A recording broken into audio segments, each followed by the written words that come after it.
happy holidays to all of you and a happy Eid to all our Muslim brothers and sisters. And welcome to News Morning here on New Day on TV3. My name is Beatrice Edu, coming up in the next few minutes.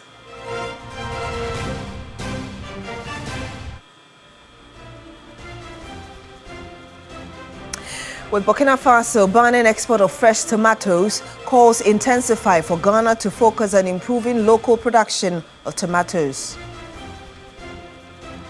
Also on the program, Forestry Commission Board petitions President Mahama to revoke EI 144 that stripped the Achimota Forest Reserve of its protected status.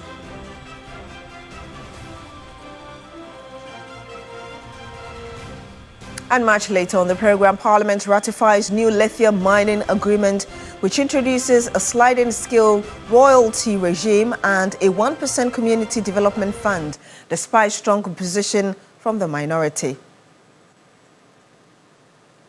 My name is Beatrice Edu. Thank you very much for joining us on the program. Now, Ghana could be heading for a tomato shortage following a decision by neighboring Burkina Faso to ban the export of fresh tomatoes. The move, which will take effect with immediate effect, is already sending shockwaves through markets across the country. Authorities in Burkina Faso announced the indefinite suspension of fresh tomato exports as part of efforts to prioritize local processing and ensure adequate supply for domestic industries. The directive also halts the issuance of export permits, giving traders only a short window to complete existing shipments before the ban is fully enforced. Officials say the policy is aimed at strengthening the country's agro-processing sector and reducing reliance on raw exports. But the decision is expected to have immediate consequences for Ghana, which relies heavily on tomatoes exported from Burkina Faso, especially during lean farming seasons. Traders at Racecourse Market in Kumasi are already warning of looming shortages and a possible surge in prices if alternative supplies are not secured quickly. We have been working with these Burkina people for some years now, so when we heard of the tomato export ban, we were disturbed. The little we have available is getting finished. We want Ghana authorities to help us get the tomato, else in 2 weeks' time we might not have tomatoes in Ghana to eat.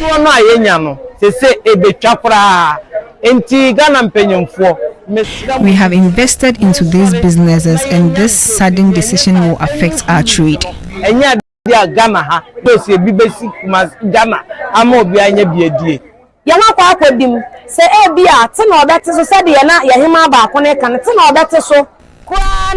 We have taken a lot of money to purchase these tomatoes and they are not buying, so we are very angry.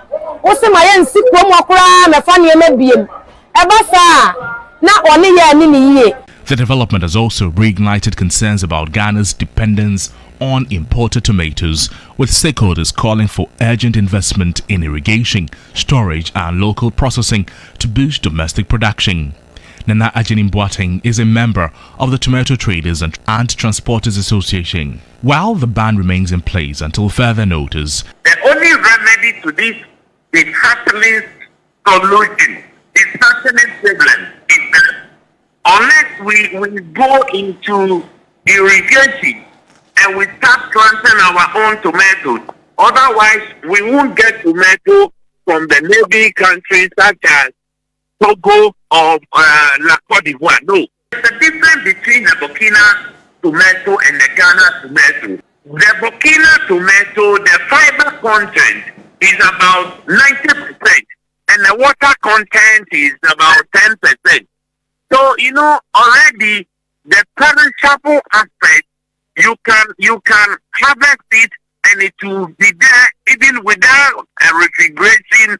It will take about 2 weeks before it will perish.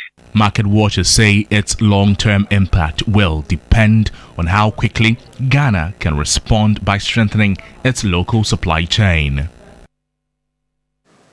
Now, the Ashanti North Regional Police Command has arrested 12 members of a notorious highway robbery syndicate believed to be behind a string of violent robberies across parts of the Ashanti North region and other regions. A report by Benjamin Edu.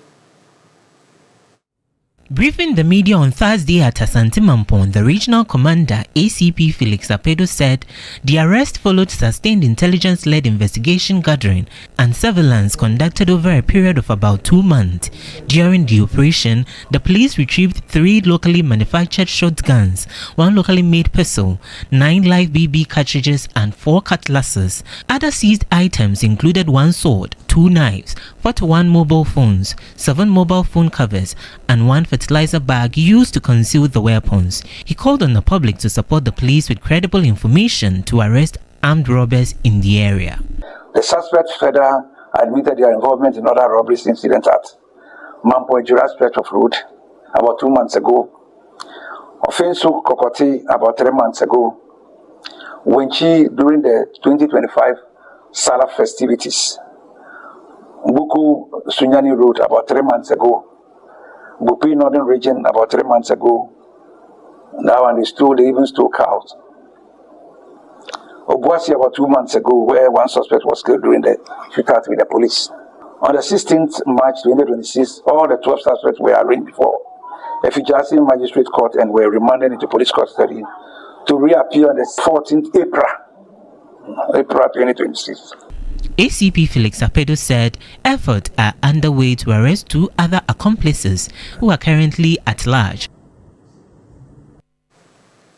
Now, Parliament has approved a revised lithium mining agreement with Barari DV Ghana Limited, which introduces a sliding scale royalty regime for maximum benefit of 12% based on corresponding market prices.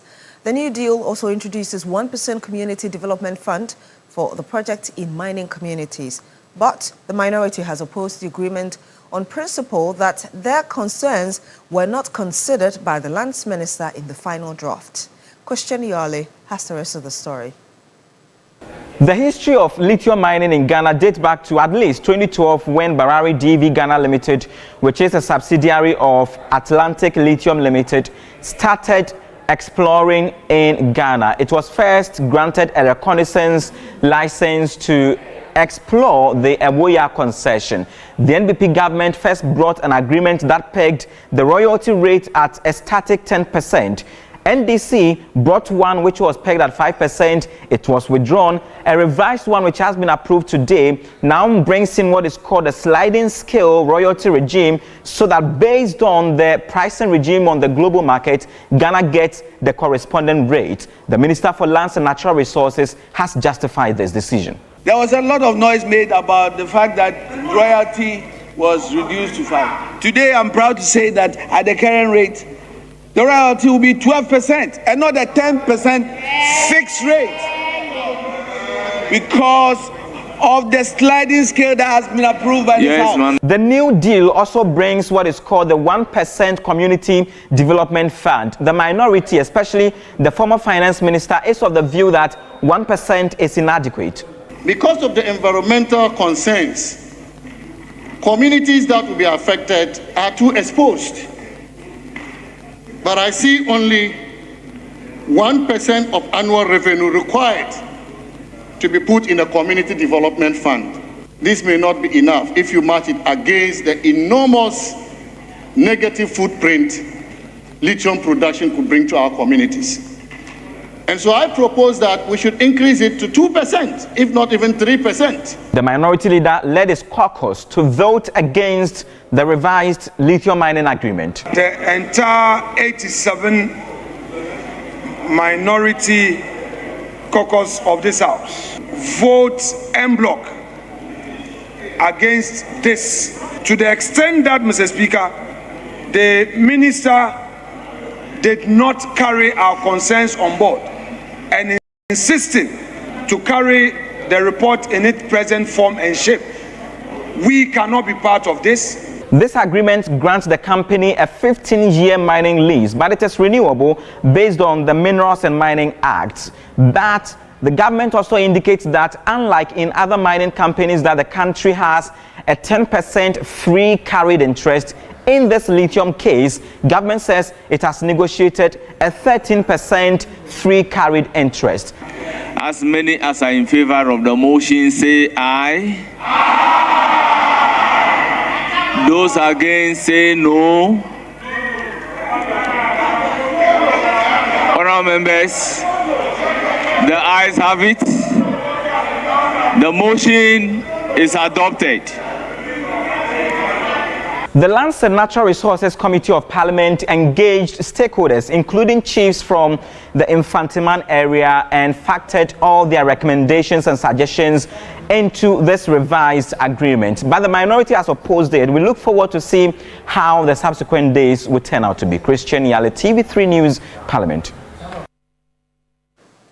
Now, Eid al-Fitr celebrations are set to begin today on the 20th of March as Muslims around the world mark the end of the holy month of Ramadan, a period defined by fasting, prayer and deep reflection.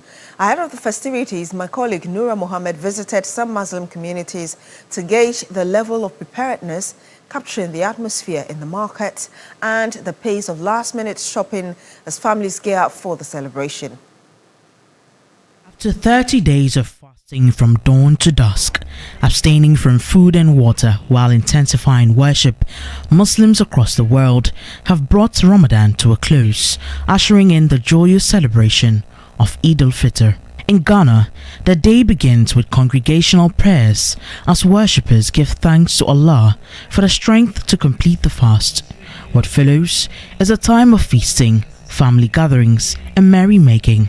Beyond the celebration, Eid al-Fitr emphasizes charity and sense of community. Acts like Zakat al-Fitr ensure that the less fortunate can also partake in the joy of the day. In Nima, a predominantly Muslim community in Accra, the festive energy is rife. Streets are lined with traders selling abayas, jalbabs, veils, jewelry, poultry and a variety of food items in high demand for the celebration. For many of these traders, Eid is not only a celebration but also an economic opportunity.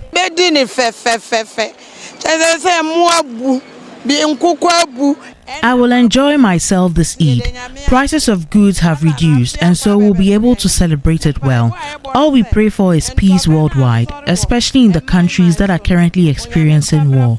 We pray to Allah for peace. afia kwa pra betuye obiye wonkwa bebre na eko yeso adumadumi nti ye bompa ese be ya asundwe. We thank God for bringing us this far. Market is not booming this Eid as it did in previous years, but the little we are able to sell is enough for us. Ba wai ba kasuwa ba, alhamdulillah rabbil alamin. Saboda mu yan sadaka ya mun yi yawa. Albarkacin Allah da the market is good. Although some are not able to sell as much, more traders are able to engage in business due to the dollar rate. I'll be praying at Medina, and after prayers, I'll go back home, cook, and share the food with my Christian brothers and sisters. For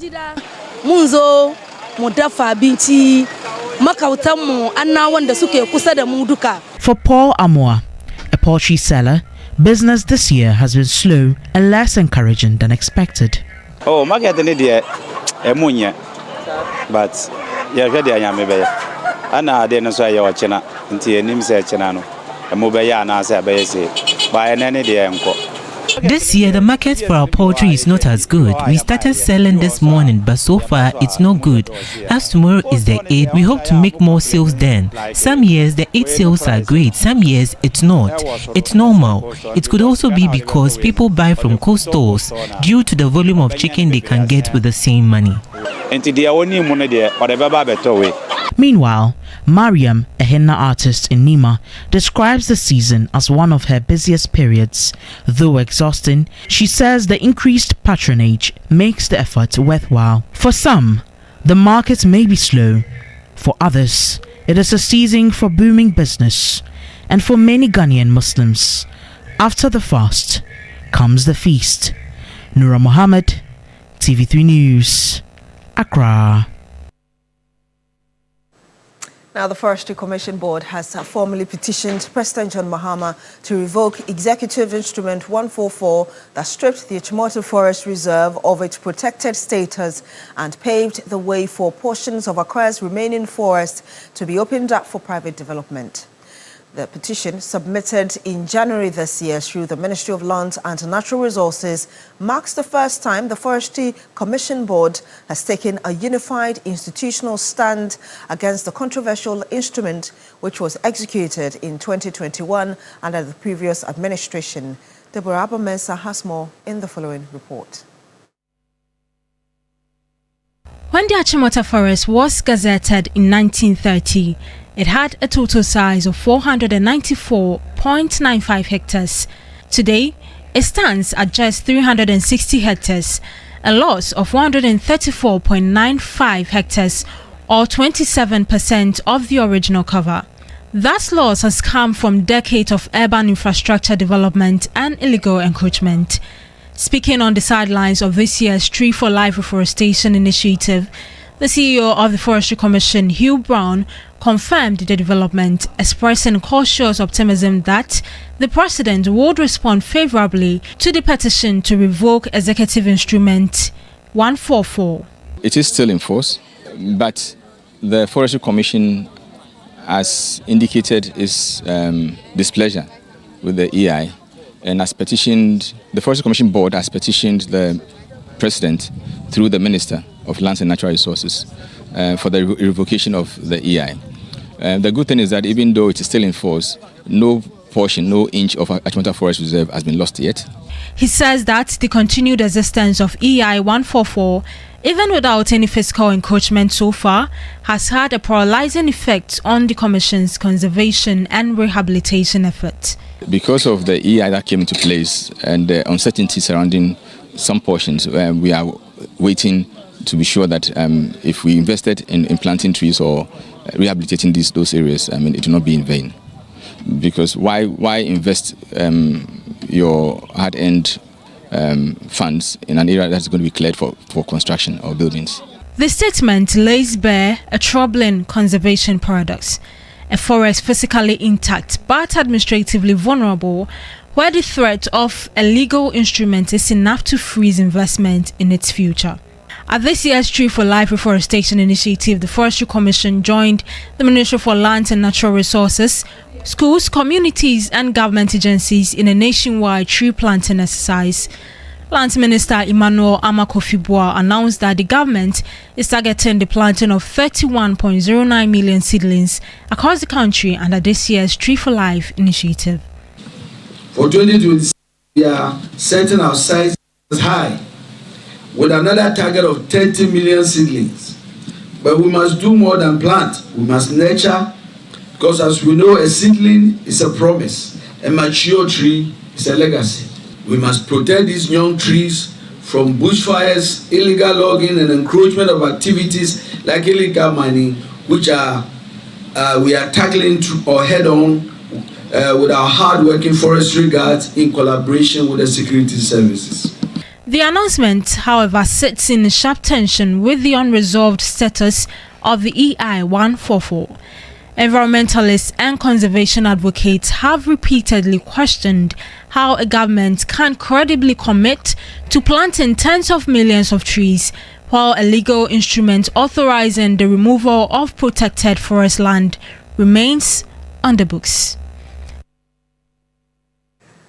And that's all for News Morning here on New Day on TV3. My name is Beatrice Sedu. Thank you very much for joining us on the program. And we say Barika Disanla to all our Muslim brothers and sisters. Do continue with us on New Day.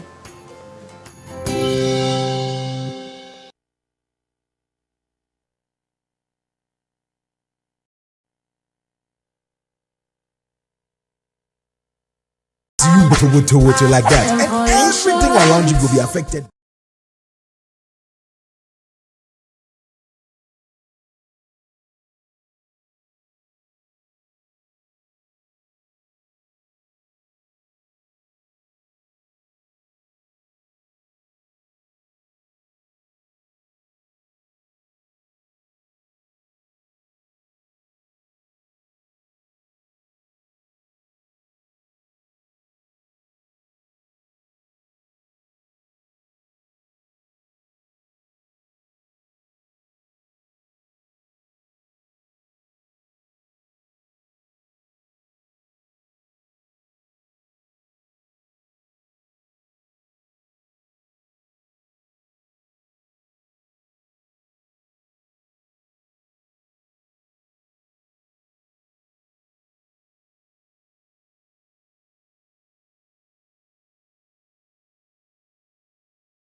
Alhaji dancing and sitting down. No, I'm not Alhaji yet. The reason is that you haven't gone to Mecca. Yes, I'm yet to go to Mecca, but you haven't gone to Mecca. Yusuf Akable this morning. Good morning to Akable. Fatih. That's my local. That's my no. I also haven't been to Mecca. There are a few dynamics in my family. Even though it's a Muslim background, some of us are Christians and some of us are Muslims. So I haven't been to Mecca yet, but you can call me by my proper true Hausa name this morning or nothing name, Fatima. Fatima 2. Fatima 2 is my name, but the short form is of course Fati. So you can call me Fati this morning. And now where? Oh, what's your name? Sharifa Idrisu. Sharifa Idrisu. Yes. But I'm going to adopt the surname of my brother. Okay. Alhaji Rashid Adams. Okay. Alhaji Rashid Adams of Akwe Allah House in Hohoi. Alhaji Rashid Adams, Akwe Allah House in Hohoi. All my grand aunties, my grandmothers, my grandfathers. It's a big compound house. Wow. And I know it's happening today. Good morning to all of you. And to the Adamu family, Manan, Aziz, Fatao, Hajia Fati. The list is endless. It's a lot of kids in that house also. About 23 brothers and sisters. So to the Adamu family as well, good morning. And to the man who has married me but has never taken care of me, Alhaji Biniye Bunshele, good morning to you. I know you'll be calling very, very soon. But of course, Eid Mubarak to all our Muslim family, our loved ones, our friends, those who live with us, those who live outside Ghana, everywhere in the world.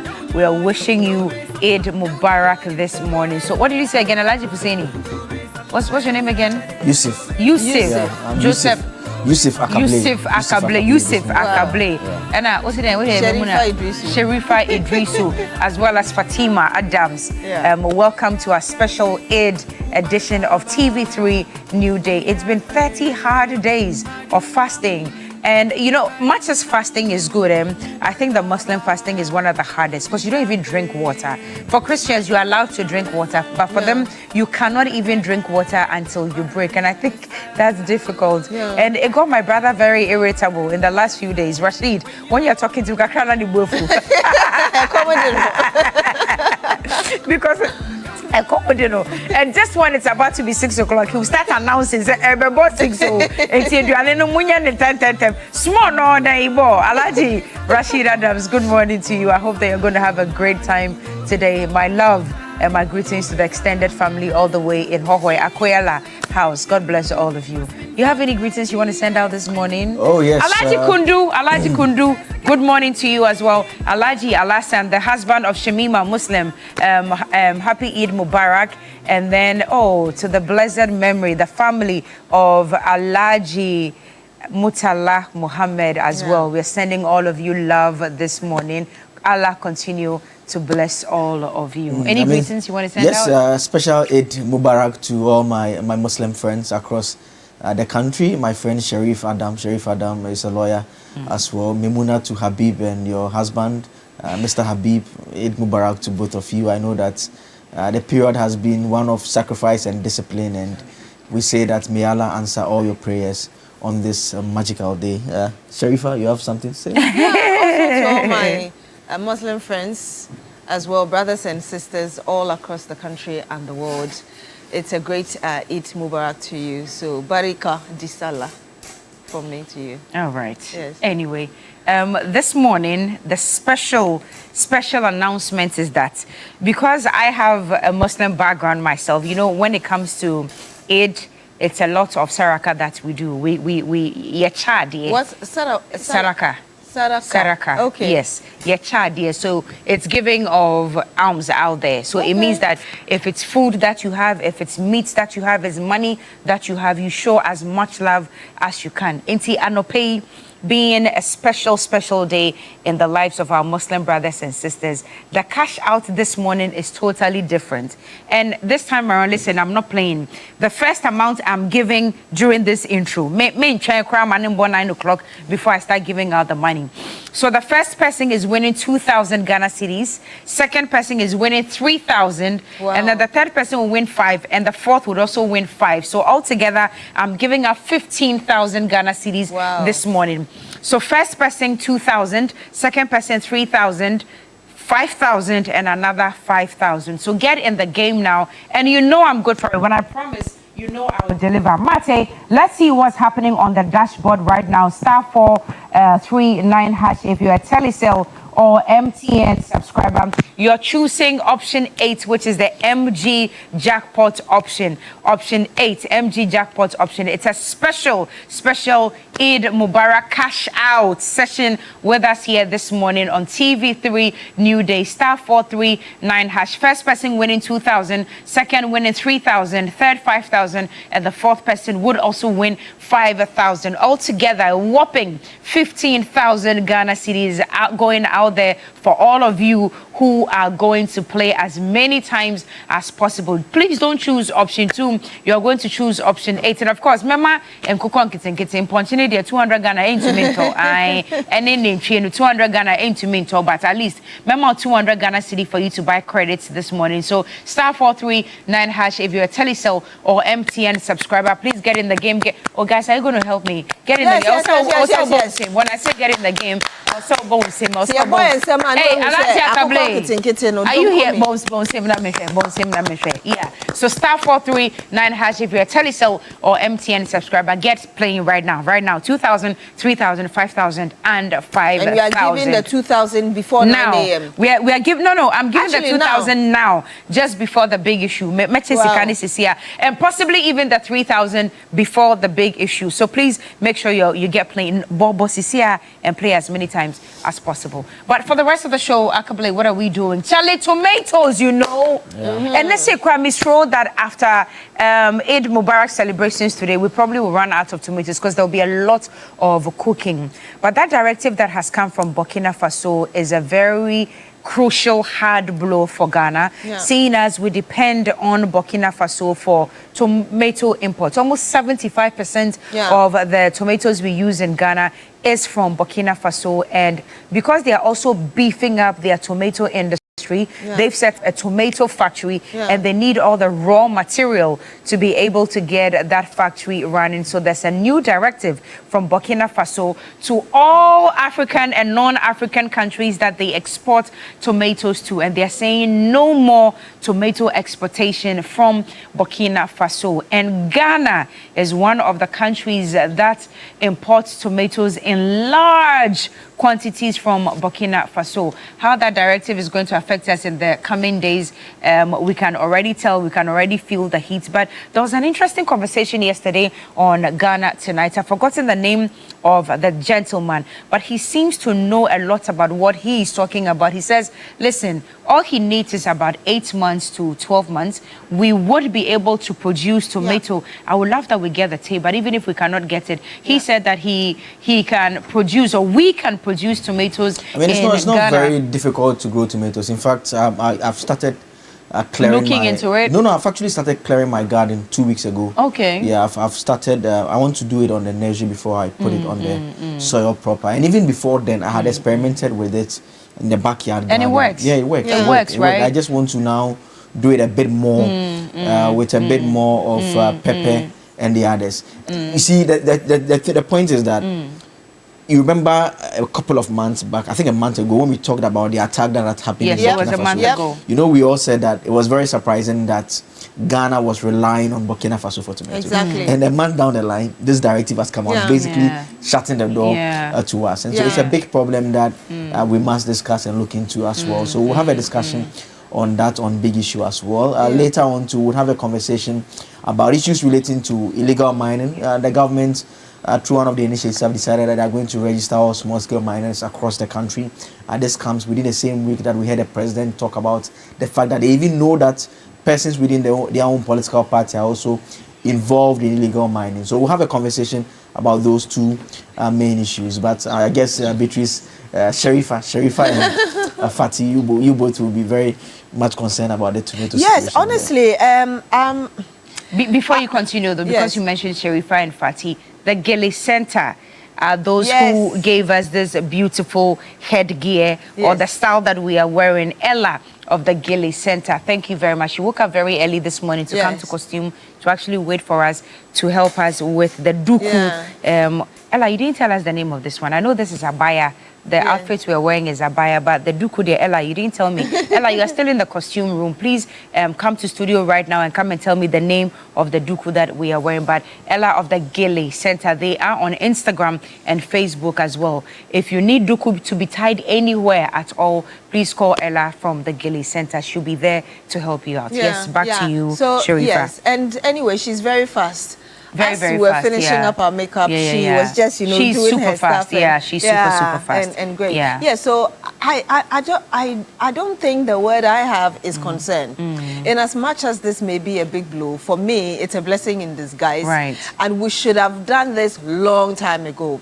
I've heard concerns about the fact that the Burkina Faso tomato tastes better. Yes. But you can adopt to the taste of what you grow in Ghana. Because in Nigeria, when they started this campaign to get their local rice, people complained about the taste. But eventually, they've gotten used to it. You go to a lot of restaurants in Nigeria, and you get local rice cooked in jollof form, in fried rice, and I think there's a way they call their fried rice. I'm trying to recollect the name. So for me, yes, it may be a big blow in the meantime, but it really causes us to wake up and say that we have land, and even the kind of tomatoes we get from Burkina Faso, based on which part of the country we find ourselves, we can grow something that is similar.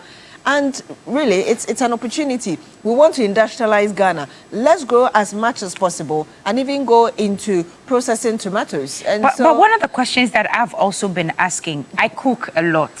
And yes, my family loves my cooking. I'm waiting for you guys to come and enjoy it as well. And the question I've always asked, I'm a lover of Navrongo tomatoes. That's how we call it, the ones from Burkina Faso, because of how fresh, how tasty, and how fleshy. meaty. Yes, fleshy. And how meaty it is. But wait, no, I just want to ask a question. We've been importing these type of tomatoes, or this variant, this very Navrongo variant from Burkina Faso for a very long time. In modern technology, greenhouse farming and all of that, how come... But that's the point I'm actually coming You know, to. how come we've not been able to grow and cultivate that type of... Listen, I went to America to experience greenhouse farming in a very vast acre of land.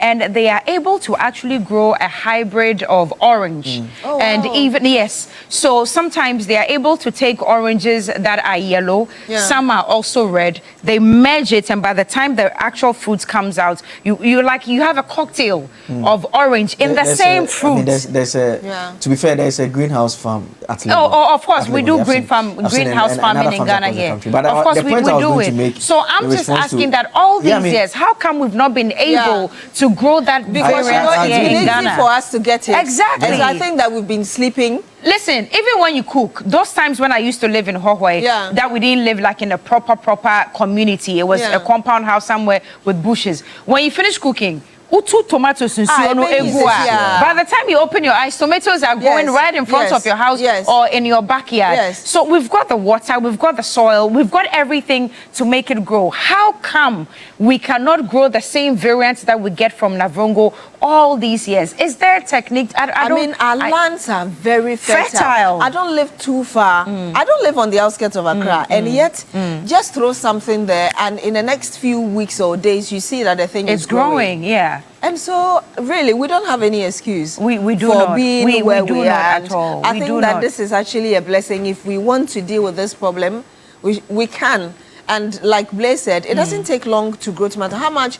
I mean, how long? Is it up to 3 months to harvest? Yeah, it doesn't take long at all. I mean, especially around this season as well. And we say the point about the tasting, we say it for almost every item. You know, I like alasa a lot, and someone gave me some. Portia Gabo, actually, our colleague here, she gave me some. Apparently, she said it's the Togolese one. I didn't even know that. And it was tastier? Yeah, it was tastier. It was way tastier. I didn't even know that there was something like Togolese alasa. So then the other time I was in traffic and they were selling some, and the woman came to offer some, and I was like, oh, I want the Togolese one. So wait, does it look any different from our own? No, yeah, so they look a bit bigger. But the key I wish we difference could in the get taste someone itself. from the agric industry to tell us how the taste comes about, because no, but I mean, is it the water? No, but we are in 2026, so no matter how it is done, we should be able to grow that variant here in Ghana. Yeah, it can be. I don't think it makes sense for us to satisfactorily say that we want Burkina tomato. Yeah. Navrongo. It's not satisfactory to just say that we want Burkina. I want to use the Burkina. If you say Navrongo, someone will think it's from Navrongo. You say that because you want the Burkina Faso one. You just go and buy that one and come. Or because you want the Togolese one, we just rely on the Togolese one always. Go and bring it. And the Togolese are is more expensive than the... And Joe can come actually on our Facebook feed. You can send us messages. We'll read them as well. He says, KNUST grows and harvests the Burkina tomato, so it's workable. So it means that on a light scale, exactly, that's the on point. A light scale, we can also do it. Market. Because even at Legon, I know that they have a whole greenhouse farm where they experiment and they are trying also things. They have the farm produce sale points where they sell products made from their farms as well, crops made from the farms as well. So that is the point that we have to get to, and it's an interesting conversation. And you know, yesterday I was having a conversation when I saw, I think the news broke, was it 3 days ago? Or it was actually yesterday? Yes. In the afternoon, I was having a conversation with somebody that I remember when I was growing up, there used to be these tiny tomatoes. Yeah, the very small ones, cherry tomatoes. So nice. I don't know where they are now. Yeah, I know, right? We can bring all these, back and really make money as a country I think we've been sleeping on our capabilities in this country. God has blessed Ghana with almost everything that we need. Elsewhere, they are not even able to grow their own fruits and vegetables. They have to import. But we have the right environment, we have the water, we have the land, we have the soil, we've got the black soil. There's everything available to us. So the question is, in 2026, why are we still getting our aunties and our mothers killed on our borders because of terrorist attacks, just because they're going to bring us tomatoes? And why are we all crying foul and screaming? And already market women are telling us that maybe in the next 2 weeks, the price at which you would buy tomato today would go up. Why should it go up? This is 2026. Why are we still importing tomatoes from Burkina Faso? Was it over the weekend? I was actually watching TV3, and there was a documentary, I think it was about the Echampon time or just before independence or a little after. I was watching the documentary, and yes, the Prime Minister at the time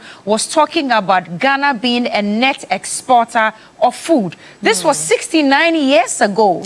So if we're talking 69 years ago and Ghana being an exporter of food, why are we still importing tomatoes from Burkina Faso? And now that they are trying to drive their agriculture to a very high pedestal, we are crying foul here because tomatoes are not going to be coming from Burkina Faso. And the conversation I was talking about yesterday also now came down to onions. The onions we eat in Ghana, most of it is also not from here. It's from Niger and some of the northern and Mali. Some of them are from the northern African countries. Are we also still waiting? As well. Exactly. Are we still waiting to receive another directive? And we use JNA for everything. Yes. And I love my garlic as well. Sometimes when you go to the market, they'll tell you, I think there's the brown or the purple one, and then there's the white one. So they will tell you which one is coming out of the country and which one is locally made. And so, I mean, we import almost everything. I think it's a big conversation we need to work on it. We'll have to have at some point about ensuring that we produce and eat what we eat. I think I can live with importing tomato paste. I can live with that. Yeah, tomato paste. I can live with that. But, that's fine.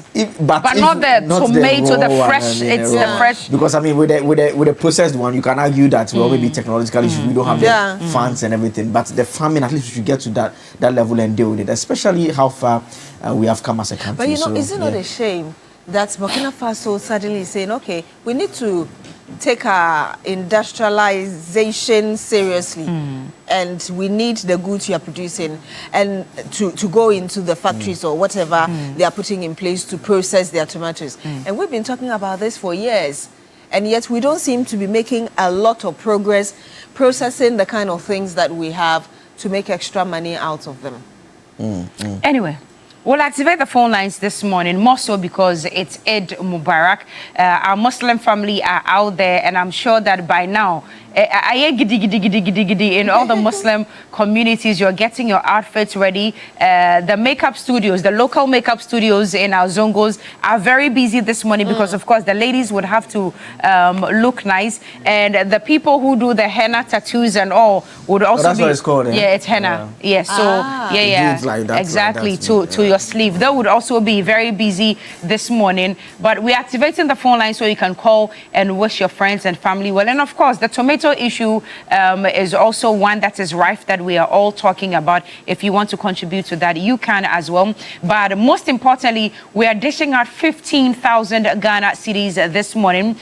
You can dial *439# if you're a Telecel or MTN subscriber. First winner will take away 2,000, second winner 3,000, third winner 5,000, and the fourth winner would also take away 5,000. Mate, if you're behind the console, I want to see what's happening on the dashboard. I want to see what's going on the dashboard. But please choose option 8. Do not choose option 2. Please choose option 8. Leslie, are you there? Let's see. Okay, whilst we get ready for you to show us what's happening, because I want to give the first 2,000 Ghana cedis now. *439# if you're a Telecel or MTN subscriber. And Harriet, you would have to call all the winners for me this morning. *439# if you're a Telecel or MTN. Mama Cash is in the house. Cash money cookie. This morning, cash money Fatima. Cash money Fatima. Yes. Cash money Fatima. Yes, ma'am. Yes, we ma'am. Can hear Harriet. Yes, ma'am. Yes, ma'am. And then more control room because it's Salah. So but this is the chicken Salah, right? This one. No, we're quite Salah. Yebeku name. Me fear. Akwela fear. Chicken. Chicken every day. Okay. Chicken every day. Lamb. So every day. Salad and yebeku name. Rashid alone has about 47 of them. Oh wow. Yeah, on his farm, on his ranch. Okay. About 47 of them. Alhaji, are you watching? Yes, Alhaji is watching. Oh, worry, I'm from rather Mawana. Okay. I thought you were going to pass on Alhaji. All right, so our first winner of 2,000 Ghana cedis this morning. Like my number. It looks like no. You haven't. First winner. You haven't played. 2,000. You haven't played. It's not your number. Tell him I'm check 2,000 Cecilia. First winner of 2,000 Ghana cedis this morning is Baraka de Salah. Don't call me. Yeah. And that's our first winner for the morning. 0244-834. 3 numbers capital. Congratulations. Congratulations. That's actually early. Yes, congratulations. We promised we have delivered. I promise I have delivered. It is saying I got 3,000, 5,000, and another 5,000. But you have to play as many times as possible to increase your chance of winning. So get playing now. *439# if you're a Telecel or MTN subscriber. Let's get on the phone lines and speak to the winner. But in the meantime, welcome to this morning. Harriet, let's play the montage. When we come back, we'll speak to the person who has won the first 2,000 Ghana cedis.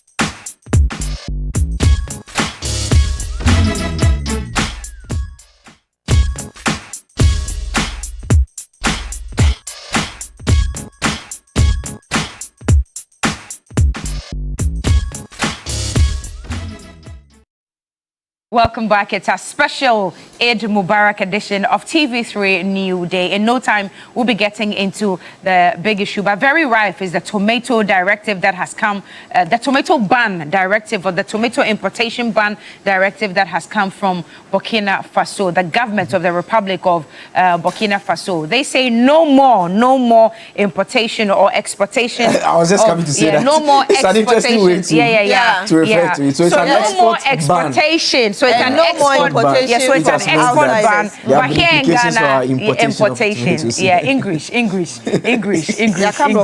So yeah, so we can talk about the tomato ban directive that is coming from Burkina Faso and how it's going to affect us. I need the people who are into agriculture to call us this morning to tell us if it's possible to start growing and harvesting our tomatoes right here in Ghana in the next 8 to 12 months. Tell us if it's possible. And the women out there who also use a lot of tomatoes in cooking, today is a grand day in Ghana and the rest of the world. There'll be a lot of cooking today, and I'm sure you already bought your tomatoes that you need for your cooking this morning. But how much of it did you buy yesterday? And maybe today as well, we'll ask our market women how much you'll be going for. I'm sure the spike will start reflecting somewhere next week or most probably in 2 weeks. Call us and let us know. The market this weekend. And you can also let us know what your well wishes are for your family and friends, especially in the Muslim fraternity. But we are also praying that the war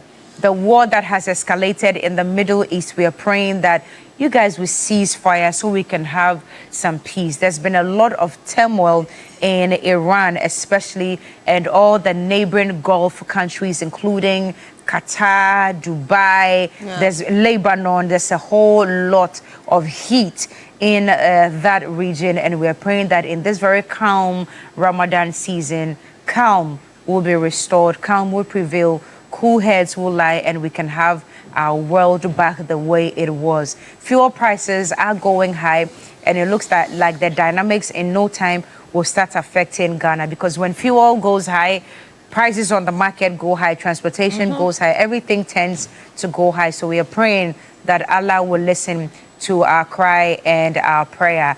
And I'm told Anan is the first caller this morning. Hello, Anan. I'm told you're calling from Sapeman. Is that correct? Yeah, hope you are doing fine. Yes. Greetings to Papa Ro and then all the team, Johnny, everyone. I'm sure they're watching. I'm sure he's watching. He would hear. This morning, let's greet Honorable Martin Jibril and also wish him like Kadisala and then Papa Bisu, everyone. Okay. Cookie, you remember I have said this so many times. I was a young person that I decided to do a farming. And I went and did a pineapple farming at Ekunfi. You know where the Ekunfi pineapple juice is? The same as Hello, sir. Can you hear us? When I harvested the pineapple, I couldn't get the buyers. So there's something else that's playing in your background. If you can turn down the volume, we would be grateful. Can you hear me now? No, it's still playing. We can hear it. So what I was saying was, when I harvested the pineapple, I couldn't get the buyers. Are you still on the line? We've lost him, it looks. Can you hear me? Oh, yeah, you're still on the line. Yes, we can hear you. Okay. So when I harvested the pineapple, I didn't get buyers. So it pushed me into very difficult situation. So imagine now our sisters and brothers who farm at the north. Since last year, a sister went and bought a beans of bag for 1,300. Now the beans is how much now? And if government able to do something, a factory, so that we also buy those kind of things, like those who do tomatoes and things, and distribute it across our own country, Ghana here, they will benefit more than people will import some from outside, so that our own farmers will be pushing into poverty or whatever because their own was not buying. Okay. So we beg the directive that Burkina has given to the authorities. Ghana, we should take that advantage to do something, so that the country will eat what we grow and then benefit from what we also do. Right. Eat what we grow what we eat, I think should be the mantra right now. And I love the positivity with which most Ghanaians are also welcoming the exportation ban on tomatoes from Burkina Faso. Yeah. I love the positivity. It tells me that we have become very dependent on other countries for what we eat here. And since we've got all the resources, it is possible to grow whatever we need to eat here in Ghana. And I hope that that's the spirit that most of us will continue in, so that this will turn out to be a positive green light for Ghana. And guys, we've got the winner of the first 2,000 Ghana cedis on the line this morning. Hello! Hello. Charlie, by your energy for the 2,000 there, should we do it again? I'm going to say the hello and you're going to give me the response again. Hello! Hello. What's your name, darling, and where are you talking to us from? Hey, me if I've won 2,000, you ask me my name, I'll not mention it. Why? Your family will come for start you. calling me that I've won something on the TV. Your name and where you're talking to us from, darling? Yes, please. It looks like he's your the phone. you're very are you speaking to us on speaker? If it's on speaker, take it off, and because we can hardly hear you. I didn't catch your name. My name is Amnia. Ni. From where, please? Asylum down. The asylum down part I heard, but yeah. Well, anyway, congratulations to you. But can you confirm to us how much you have received? Yes, I received 2,000 Ghana cedis. Okay, congratulations to you. Is this the first time you have cashed out with us? It's not the first time, but this is my first win. Okay, so this is your first win. It's not the first time you have played, but this is your first win. Congratulations to you. And on such a special day like this, you've got extra 2,000 to make yourself and your loved ones very happy. But don't forget to give some of that out, because that is what Ramadan also stands for. I will. Enjoy your 2,000 Ghana cedis, and I do hope that you win more in the future. Congratulations. Thank you. All right, Beatrice, let's get back on the telephone lines and talk about the matters. Sharifa Idrisu is going to pick that call from Master Planner. Yes, we do have Master Planner on the line. Good morning to you, Master Planner, and Eid, happy Eid. Thank you very much, Haji Beatrice. Today your name is what? Sharifa Idrisu. Hey. Yes, Hajia Fati Adams. Now, on this note, let me say justice to Harriet. Harriet is at the background. You didn't give her any title. But Harriet, you didn't tell us what name you want. Harriet, what name do you want to be called today? Sadia. Oh, okay. Okay, so Harriet is Halima to Sadia. Asumda. Halima to Sadia Asumda. So that's Harriet's name for you. Exactly. Go ahead, sir. Okay, thank you very much. Let me say a special good morning to my brother Kabil, Alaji. Yusuf today. Yes. And then Roland, Papa, today I know you go and take some house of cocoa as usual. Yes, TV3, you are really doing a fantastic job.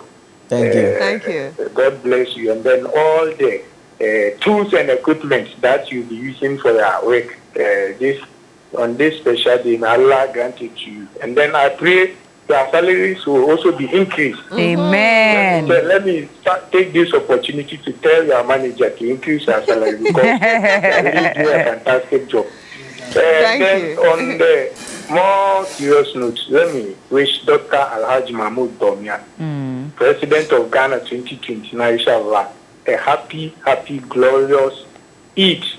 It's a Mubarak to him. Inshallah, all his prayers that he went to Saudi Arabia to pray, I know Allah subhanahu wa ta'ala has answered it already. So he should come down and then keep focused and work. We will support him to achieve his goal, inshallah. And then lawyer Harry Nanabuachi today is Alaji Bawa. Oh, okay. Yes, lawyer Harry Nanabuachi is the current MPP national organizer. But yes, today, he's Alaji Bawa. He's Alaji Bawa. So Alaji Bawa Nanabi, I wish you a happy Eid Mubarak, and then all MPP executives. You see, on the issue of the tomato, let me start with it. I think Ghana, we have to take a clue from this, because the tomatoes we always go to Burkina to import, we can clearly cultivate it here. You see, when you are planting tomato, it takes you about 2 to 4 months, depending on the variety. I don't think that variety of tomato can grow in Burkina. That is mostly desert, and it cannot grow in Ghana. It can be possible. It is possible. So let's try. Those that went there last time and they brought some variety of Burkina tomato, the government should try its best to get those tomatoes. And then this agric ministry is doing a fantastic job. The same way we are doing cocoa in Kitenkete, we can do tomatoes in Kitenkete. That is now by 3-4 months time. I know it will grow because tomatoes doesn't take up to 5 months. Yeah. 2 months, 3 months, 4 months. The seedling, when you plant them by 3 weeks, it will start germination. You transplant them and then off you go. So we are begging with the president. Now that we will not have any opportunity to go and then import them, let's work hand in hand with Burkina Faso. I know when government officials go there, we can get some varieties and then plant it here. So that's my kind opinion on that. So that our women will stop risking their lives to go there and they will be killed and stuff. This is not the first time they are killing them. It has been happening. But because this came into the media and TV3, you also publicly announced and stuff. That is why it's trending. But it has been happening. So let's all help and then develop Ghana. God bless you. God bless you too. Let's all help and develop Ghana. Thank you very much for calling in and for sharing your thoughts with us. We do have another caller from Ago in the Ashanti region. Good morning to you, sir. Thank you so much for joining us on this morning segment on Newday on TV3. Hello. Hello, caller from Agogo. Okay, please get on the telephone lines now and call us. That's the number on your screen. Oh, you've got messages for us? Yeah, there's some messages. Oh, great. Aziz Donla, why you say happy Eid to all our Muslims across the globe, especially the good people of Upper West region, including all NDC members. Indeed, you're all looking fantastic, pretty, attractive, beautiful, gorgeous, and fabulous in your outfits. Best wishes to all time best. Well, hold on a second. Hold on. Don't let us keep the caller waiting. Yes, good morning. Your name and where you're calling us from, sir? Yeah, good morning. I'm Wesley, calling from Asante Achimno, Wesley, Eid Mubarak to you and your family and loved ones. Thank you. I want to wish my coordinating director, Adam Habib, Eid Mubarak. All right. Is that all? No, I think the challenge with the tomatoes issue, when it comes to Agogoye, majority of the farmers are into tomatoes farming, and then they produce tomatoes in large quantity. I think this year, Mahama even came, Mahama specifically came to purchase some of the tomatoes from the farmers. The challenge, I think, has been the logistic issues. Most of them far away from the hinterlands, so they find it difficult bringing those produce to the various market centers. So I think that if government can come in and support these farmers with logistics to enable them to transport some of these produce to the main centers of the main centers or the farming areas, and also farmers need to be educated on the use of fertilizer. Most of the produce that they bring, especially the tomatoes, when within 3 days, 4 days, the tomatoes get spoiled. So in Agogo here, the price of tomatoes are very cheap. Okay. And I'm inviting all Ghanaians from other sectors that they should try and come to Agogo here. They produce tomatoes in large quantities. A whole bowl of tomatoes can be sold as cheap as 100 Ghana cedis. Oh wow! Oh wow! Okay, so we should come. So much as we're in Ghana, we should come to Agogo to import the tomatoes to the rest of Ghana. Looking for market. Okay. Yes, the MP sought the MP Oini. He came on the national television, produced Ghanaians to actually come and purchase. I remember that. The independent. I remember. The independent candidate. He did a story. He was talking about how tomatoes were available in the present That's really so nice. In Agogo. That's Ashanti region. Okay. All right, so that's some good education this morning. Yes. Please head to Agogo. That's where you can find some good tomatoes in Ghana as well. Yeah. This one, I have a message here from Stephen Peng. Oh, yes. He sent us, he sent, You get a picture. Yeah, we got the pictures as well. Man, yes, I can really see. Really one the special one. No, but Stephen watches every morning and sends all of us messages. Choose one person and send it. What is it? Blay. His love is big enough to share. It's not just for you.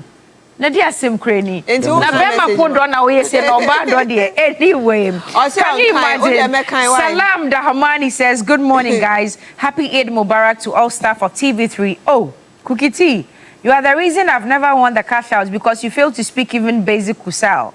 Oh. General Salam in Nayoko in Binduri.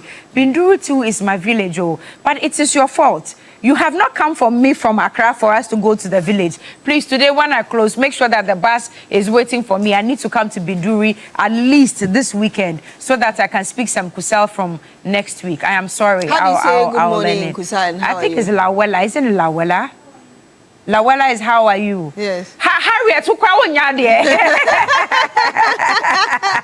let me read the message Blay didn't want to read. Okay. From Mr. Stephen Penn. So, Blay, he took a special picture of you alone. You alone. And then me, There's and then a picture of all you of alone us. too. There's a picture of you alone. There's no picture of Kikiti alone. Please, let me read his message. He says, good morning, Alhaji Akable. So I'll add the Yusuf because he added Yusuf to his name. So Alhaji Yusuf Akable, Hajia Fati Kuki, and Hajia Sherifa Beatrice. Every one of you is cute. Happy Eid.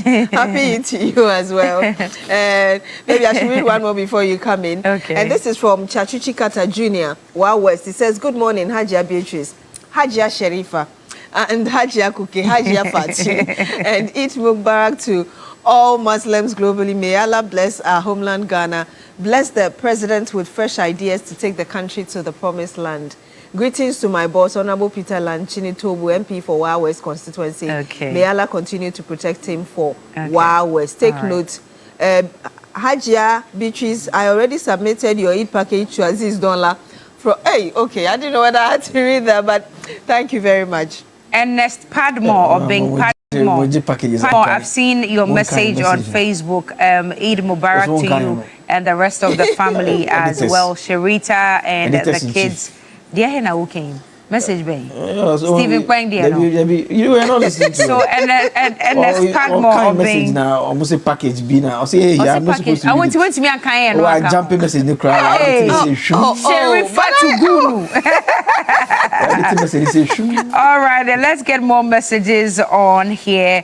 Gordy Edu JMP says, good point. Tomatoes in Kete should be promoted as part of the Feed Ghana program. There be tomatoes in there. You're planning Kete. I know there you're we can have the cherry ones. They are very nice. I know they are But we have a special guest on the phone right now. Okay. This woman. Oh, she's not on the telephone. Oh, Hajia Madina. What's her name actually? Yeah, it's been a while. Freedom fighter, freedom fighter, Hajia the freedom fighter. The other time she sent us salam meat, very, very spicy and very sumptuous. Hajia, special greetings to you this morning.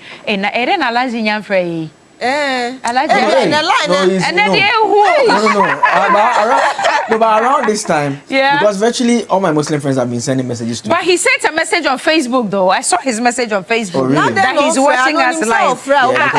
Alaji, how are you? We don't understand that you haven't called us this morning. Of all days. I'm sure he's struggling on the telephone line. So have you read the one from Aziz Zola? No, what's it? I took that one. You took that one. Okay, so thank you very much. Joseph has already read it. Mr. Yusuf, yes. Yusuf Akabe. Can I read the one from Mary Obapa? Says Togo is producing vegetables for Ghana with irrigation, and we in the Volta region are safe from the tomato issue. We are just lazy in Ghana. So where is the one village, one dam? Legitimate question. And more here. Oh, Giovanni Caleb, good morning to you as well. Okay, Padmore. I've read that one from Padmore already. Kweku Kumi, I beg your pardon, says, good morning, crew. This message, is for Kukuti. This one is an attack on me. Aish. Or see, today is my second time hearing you on set saying you used to live at Hohoi. The first day you mentioned that you went to school in Bahome, LA. How can I contact you, please? Okay. Back door. Let me pin your message down so that I can. Were you my mate in school or something? Anyway, more messages here. Hey! Alaji is on the line finally. Alaji. Hello. Alaji, Baraka de Salah to you. Fatima.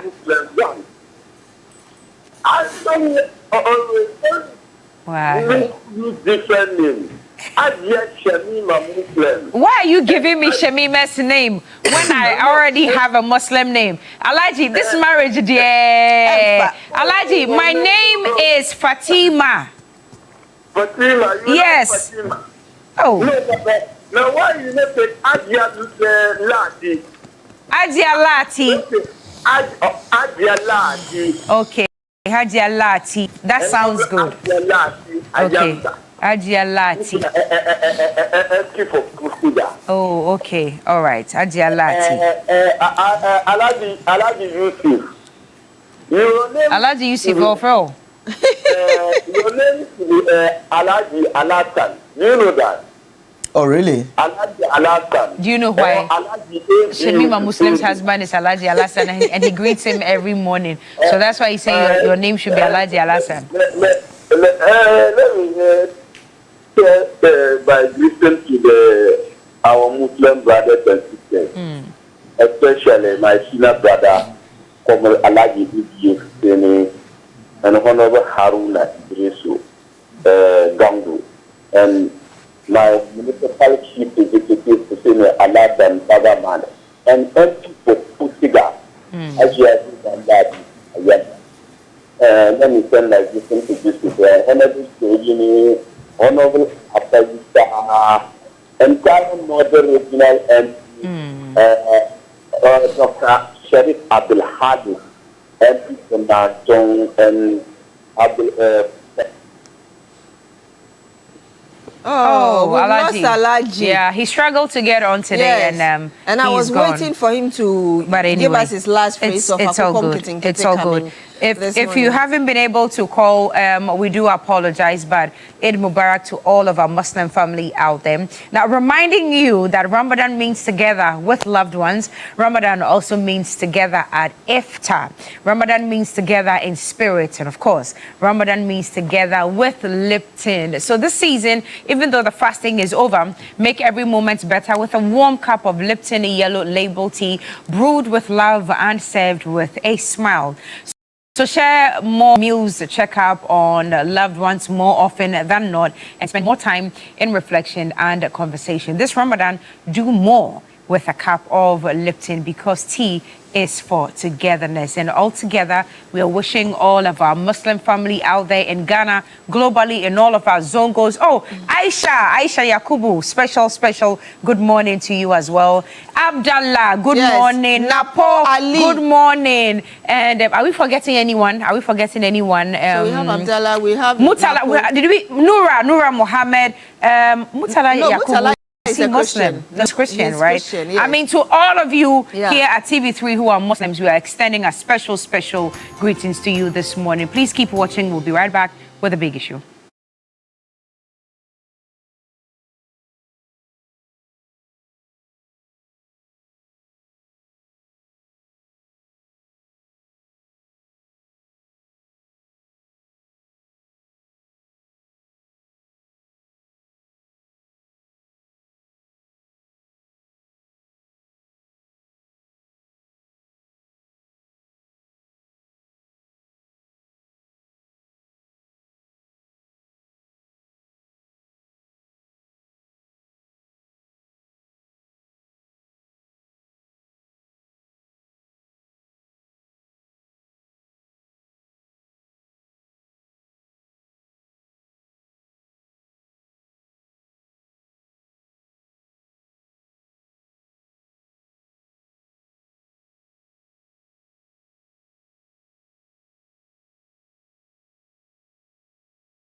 Thank you for staying with us here on New Day. I am Yusuf Akable. You can call me Joseph Akable always.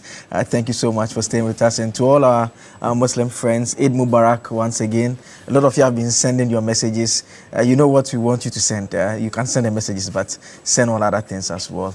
It's now time for a big issue here on New Day. A very important subject matters that we'll be looking at. We'll start off with the issues surrounding the tomato situation. We'll deal with that as we have continued. A lot of you called into the first segments to share your views on that. We will deal with that. When we are done with that, then we'll move into the illegal mining conversation and what is being done with regards to small-scale mining and the registration. As always, a big issue is sponsored by the University of Gold Coast, and so we thank them. And the message they have for you this morning is that whether you are aiming for a specialist MBA in marketing communication, operations, supply chain, human resource management, finance, entrepreneurship, innovation, or business intelligence analytics, or you want to advance through a dual MBA or chartered manager MBA, University of Gold Coast gives you the options that match your vision. And if your next step is an MSc in international relations, communication, international marketing, international law, security, diplomacy, accounting, finance, or human resource management, an LLM in international law, security, diplomacy, or an MA in biblical studies, practical theology, the pathway is open. April admission is now open as well. You can apply today because at University of Gold Coast, we make it practical, flexible learning and entry as well to ensure that you also have flexible terms of payment and you can study around your work and life and choose a route that fits your background and pay in convenient installments as well. Special thanks to University of Gold Coast for sponsoring this segment of the show. Let me introduce you to my guest in the studio this morning. Pius Enam Hajide is a former Deputy Minister of Information. Thank you so much for joining us. Good morning. Good morning, my brother.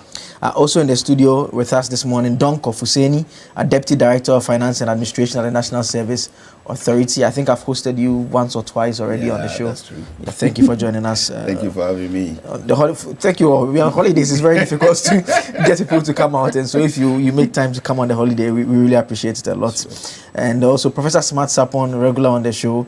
Once in a while he shows up in the studio. Mostly he connects on Zoom as well. He is with us in the studio. He's Director of Research and Innovation at KSTU. Prof, thank you for joining us as always. And so let's look at the issues relative to the tomato situation, and then let's bring you that statement that was put out by the Burkina Faso authorities, just indicating what they are trying to do with regards to their situation there and the concerns that people have here in the country. So it's a tomato export ban. Economic operators and the general population have been ordered to ensure the supply of tomatoes to national processing units. Export of fresh tomatoes suspended throughout the national territory until further notice. Consequently, the issuance of special airport authorizations, ASE, is suspended. Economic operators who hold valid export authorizations for fresh tomatoes have a period of 2 weeks from the date of signature of communique to complete their export procedures. After this period, the authorizations will be considered null and void. In any event, any violator of this decision is subject to sanctions in accordance with regulations in force, and any case of non-compliance with the provisions of this communique can be reported as well.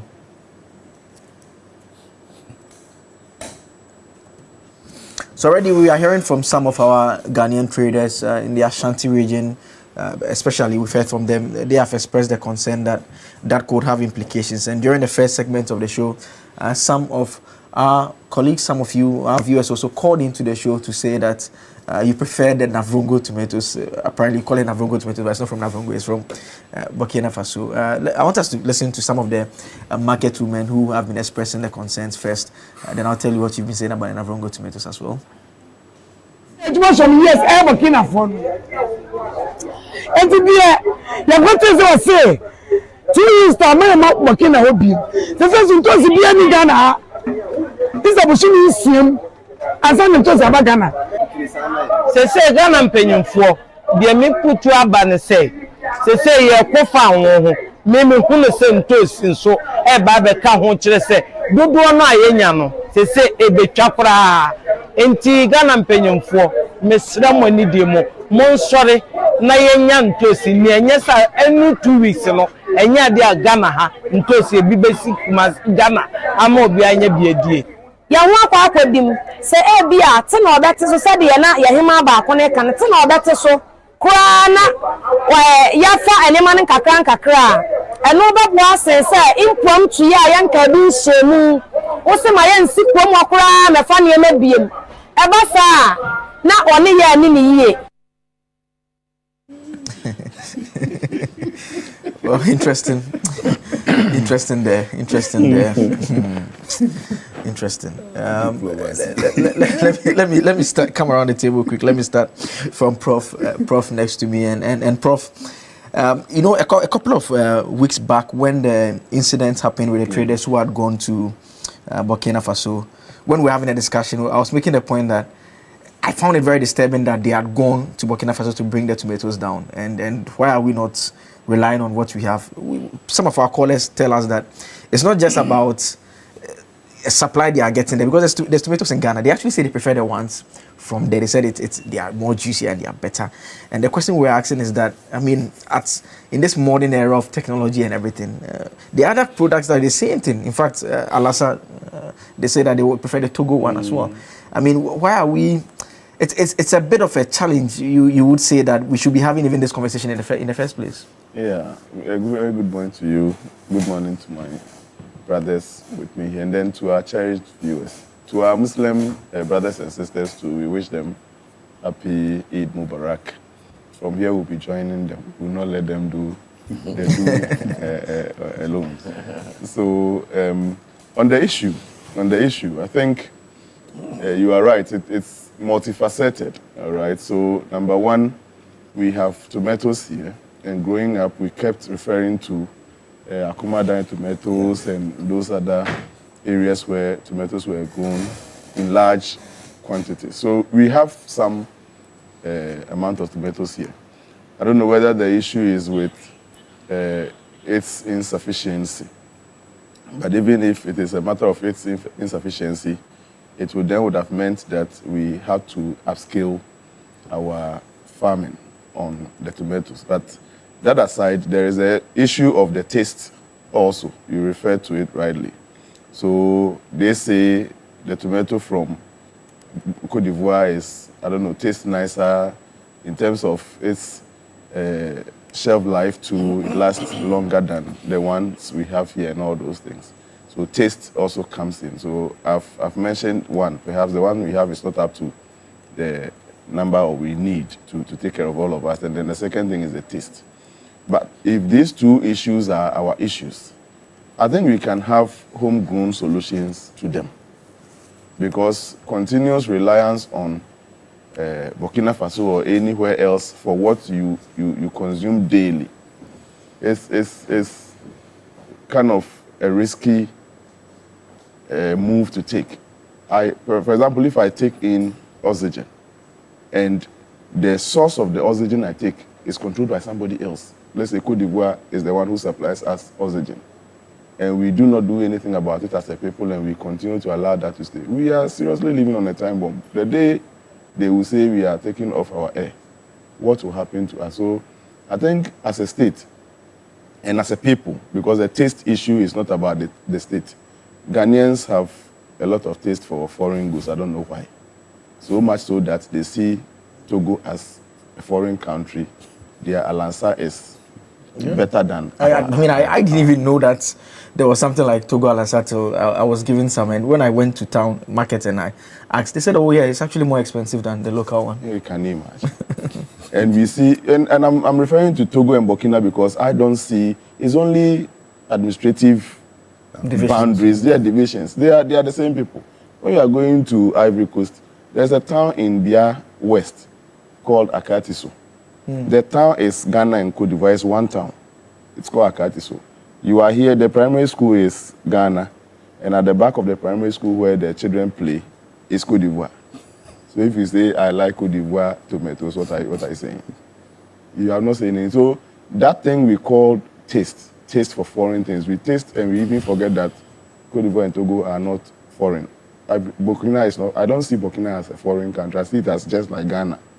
So we must, as a people, work on our taste, and then the production must also increase here in Ghana. We have the land, we have the potential. In the past, we were able to do large-scale tomato farming and all those things. Now, technology have come, the greenhouse centers are increasing. They can grow and supply us the quantities that we need. I am told we need some investment of about $4 million USD to be able to upscale our tomato farming to satisfy the quantity we need. That can be done. And this is an opportunity for businessmen in the agro industry to take this thing up. We have discouraged state-owned farming for some time. We used to have state-owned farming. We have discouraged it.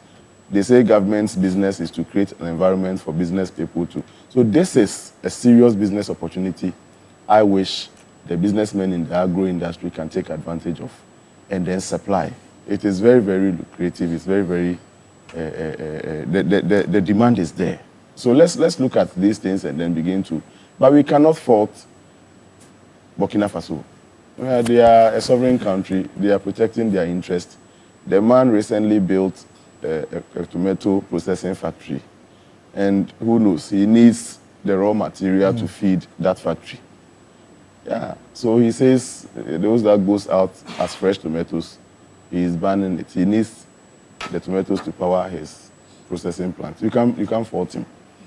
And then also our Ghanaians who go there to take the seedlings. I am of the view that when they come, they shouldn't scale it down. We are told that after planting the normal one, the Navrongo tomatoes, they wash the seeds and replant the seeds instead of going back to get the original seedlings. So it's also an opportunity. He's banned the fresh one, but for those who go to buy the seedlings and come and plant, don't scale it down, the quality down by washing and replanting. Just keep going there to import, and government can support in these hard times until such time that we are able to come back to large quantities to feed our people all by ourselves. But let me conclude by saying that if it is Burkina Faso who holds the key to our tomato consumption as a country, then we are sitting on a time bomb. No country must hold the keys to our. So, for example, President Mahama built the Etiabo gas plant at a time that we were relying entirely on Nigeria's gas. The day Nigeria says I have closed my pipeline, gas is not coming. What do you think will happen to Ghana? So we are a sovereign country. We must begin to look inward and solve some of these petty problems of ours. Let us not continually depend on other sovereign states for some petty things we can handle.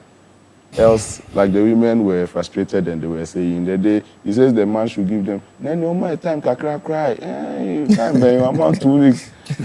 It's either you come and clear your tomato in 2 weeks, or after 2 weeks he's shutting his door at you. So let's look inward. I think with these initial thoughts we can consider and then as a people accept the fact that we cannot be here and our survival in any form will be in the hands of another country.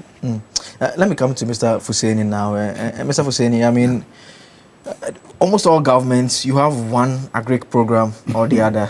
Yet, I mean, I can remember the previous administration, they had planting for food and jobs. If you even go way back, Operation Feed Yourself, Operation Feed Your Industries, Feed Ghana, Eat Ghana, lots of programs. And yet, we still have this happening. I mean, what's government's own role in terms of how they intend to deal with this issue? Yeah, so thank you so much, and thank you for having me here. The issue about tomatoes, like Prof rightly said, it's a behavioral pattern. Yes, that one is part. And then our farmers also have a role to play. And then the state also comes in. So those are the three factors at play here. The consumer only wants tomatoes that are reliable. It's not everybody that prefers putting their tomatoes in the freezer. So at least if he puts it in the bowl in the kitchen for some time, it should at least last for a day or two. at least 3 days, the tomatoes should be able to survive for them to use. So that is what the consumer wants. If you check the statistics, Ghana spends annually over 760 million Ghana cedis annually just to import tomatoes, fresh tomatoes. Aside that, we spend another 840 million Ghana cedis to import paste, the tomato paste as well. As I speak to you now, we look at most of our farmers in Ghana. The complaint from the market women is that, yes, we have some also actually trying to plant the Burkina one that at least survives for have a longer shelf life. They plant it. But the challenge they have with the Ghanaian farmer is that after planting the first seed, the original seed, and producing the yield that they want, next one they rewash the seed from the tomatoes they produce and try to plant that one again, which reduces the shelf life of the tomatoes that they produce at the second stage. And that is why the market women don't find our Ghanaian farmers as reliable. So they go to Burkina to bring that one. That has because it will take you like at least a day or two to bring your product from Burkina to Ghana. And those 2 days, the tomatoes should be able to survive the trip. But they are able to bring it from Burkina to Ghana, at times all the way to Kumasi, at times all the way to Koforidua, all the way to Accra. And the tomatoes is able to survive. But most of ours, especially our tomato enclaves like Brekum, Kumadan, Agogo, and the rest, they can go and pick them. By the time they get to Accra, most of the tomatoes are soft. So that is the actual issue that is at play. Currently, if you check world importation of tomatoes, fresh and how do we call it, paste, Ghana is number 2 in the whole world in terms of tomato importation. We are only second to Germany in terms of tomato importation. Unfortunately for us, our local production is not even up to 30%. Because we have tomato paste factories here, even right here in Accra. If you go towards, I think, Jimpa Hachu by stretch, the Jimpa Hachu bypass, there's a new tomato paste factory there, right in the middle of Accra. If you go to Dowenya, there are greenhouses there that are producing tomatoes. If you go to, I think, Denu, Sugakofe, and the rest. As I speak to you now, National Service is in talks with a partner that we just need about $4 million to operationalize our greenhouse that we've actually partnered private investor to actually operationalize the functioning of that greenhouse. And it is going to be able to produce 500,000 metric tons of tomatoes. We are importing just about 100,000 metric tons yearly. So if we can produce 500 metric tons from that particular program alone, it means we can get some for the fresh people and we can also get some for even for the processors.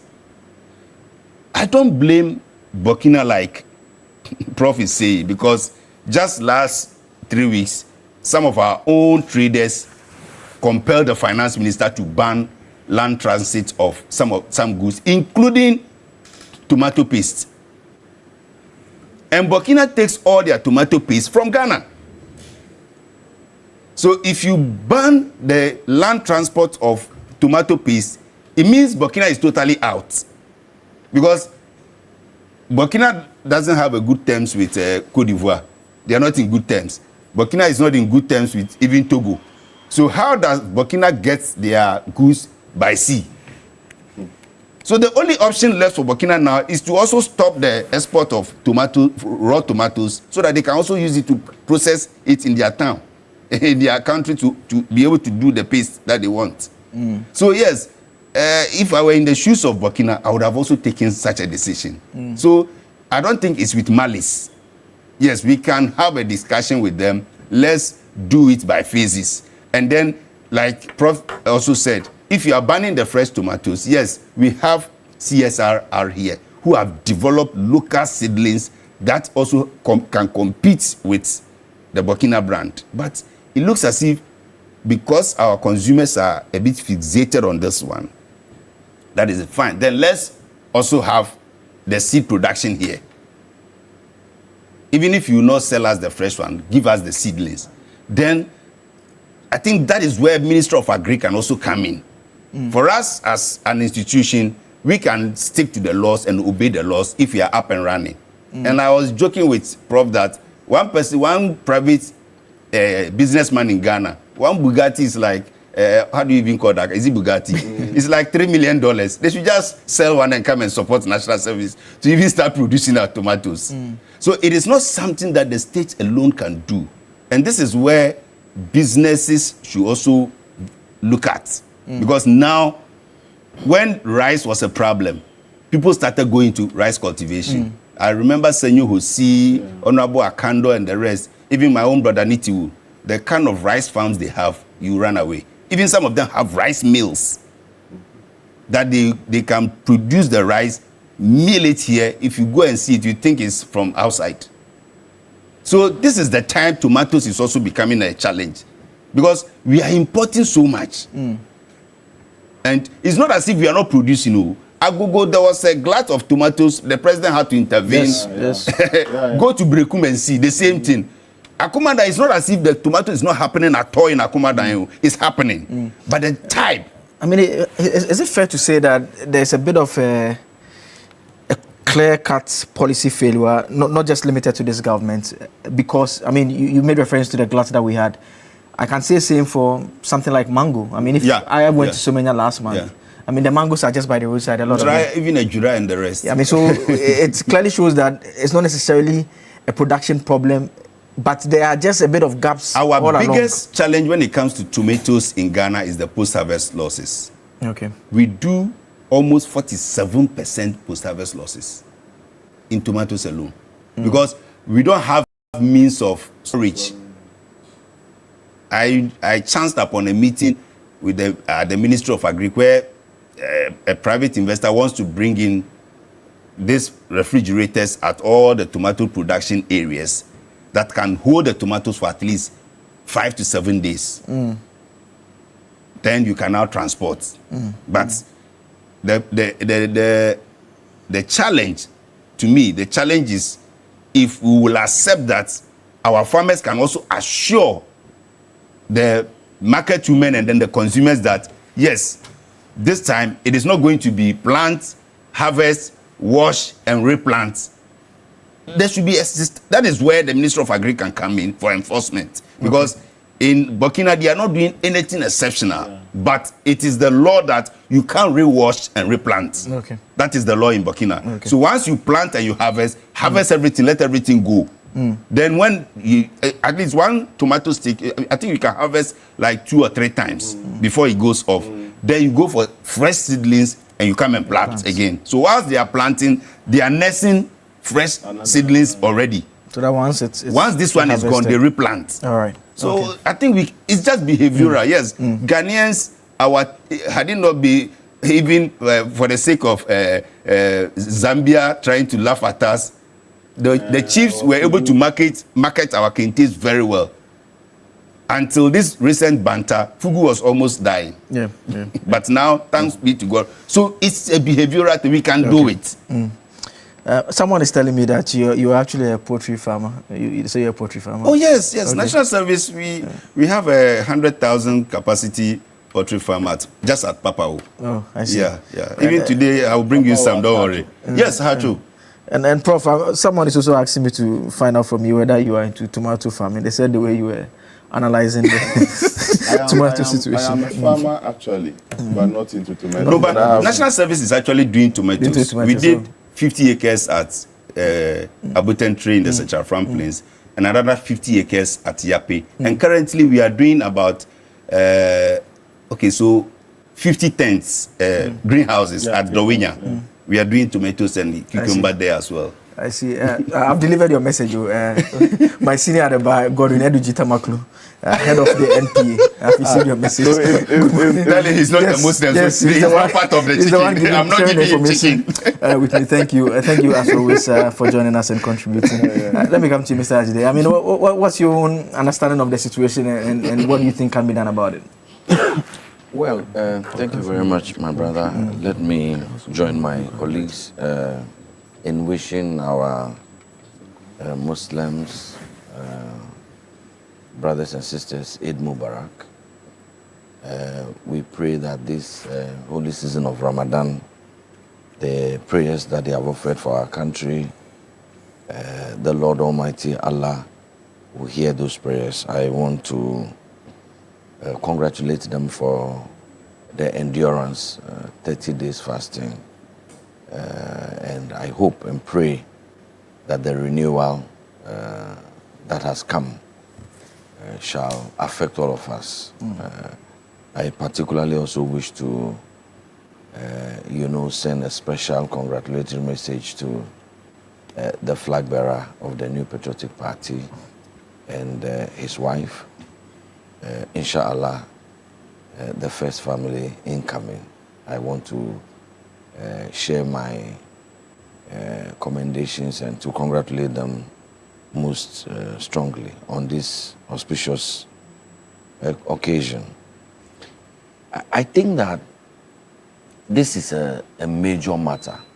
We are in a precarious situation and we should not make light of it or attempt to deviate from the seriousness. This is lives we are talking about. It's food. It's food. It's very, very important. I agree with my colleagues and I associate with all that has been said. But if you know that about 90% of our imports in terms of tomatoes comes from Burkina Faso, then there is cause to worry. Not only are our food habits, our eating patterns going to alter, but we are talking about, again, an increased cost of living. Already, we are not doing too well. In spite of government's advertised inflation figures and all of that, the reality is that the prices of goods on the market, for those of us who go to the ordinary Ghanaian markets, we see the increase in the prices of goods.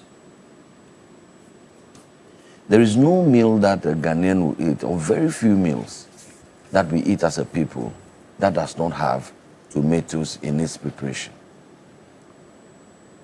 And you will know that when there is increased demand, prices will adjust automatically.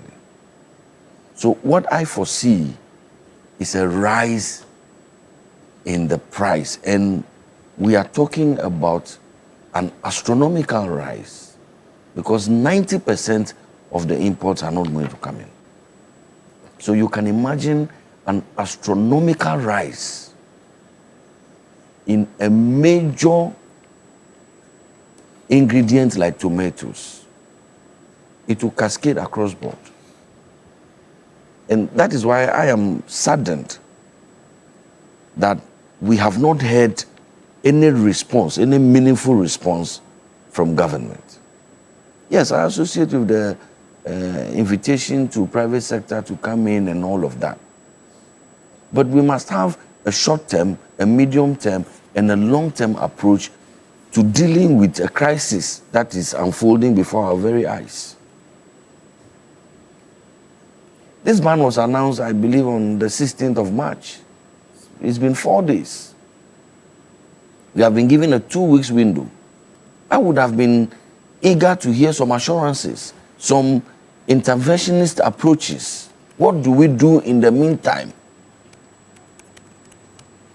Yes, my brother Fuseni attempts to make light of the situation. One businessman can sell their Bugatti Of course, if a businessman decided to sell their Bugatti today, the tomatoes will not grow, mature, and be harvested in 2 weeks. In 2 weeks, we will not be able to get tomatoes. It takes time. So in the short term, in the mid-term, in the long term, we must be clear. My brother hinted at it. But my dear host, this is a retaliatory move from Burkina Faso, and our government must be held responsible. There is no doubt that Burkina Faso exports a large chunk of their tomatoes to Ghana. You can check. They have some other neighbors, but we are the ones who import the most from Burkina Faso. Burkina Faso is merely retaliating to government policy. See, sometimes you promise high heavens and you do propaganda and do populism into government. There are so many things you have to do. You are now scrambling to rake in revenues from wherever, especially the low-hanging fruits. That leads the finance minister recently to announce a ban on transportation of some critical goods via road. Bearing in mind that Burkina Faso is a landlocked country. It's landlocked. Burkina Faso does not have a seaport. They don't have a sea, so they cannot have a seaport. Air freight, they can only transport by air. It's very, very expensive. And so they prefer to use our Temahabo and then transmit and transport their goods via road into Burkina Faso through the Kumasi corridor. Our finance minister says that no, that's not going to happen anymore. Including tomato paste. So what? Burkina Faso is not going to be able to get tomato paste, so they must make their own tomato paste. So you can see that it is retaliatory. But I mean, the context, because I get you seem to be blaming the government for what has happened. Is that fair? But I'm not the one who imposed the ban. It's the government. Given the context that we all know within which that ban was imposed. Well, whatever the context, you can justify it all you want. I don't even want to get there because I do not even understand what you are talking about in terms of context.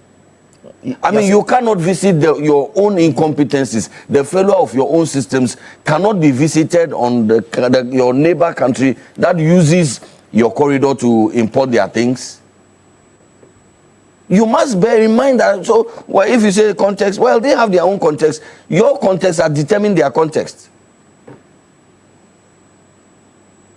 So I'm saying that by this time, we must kickstart some economic diplomacy.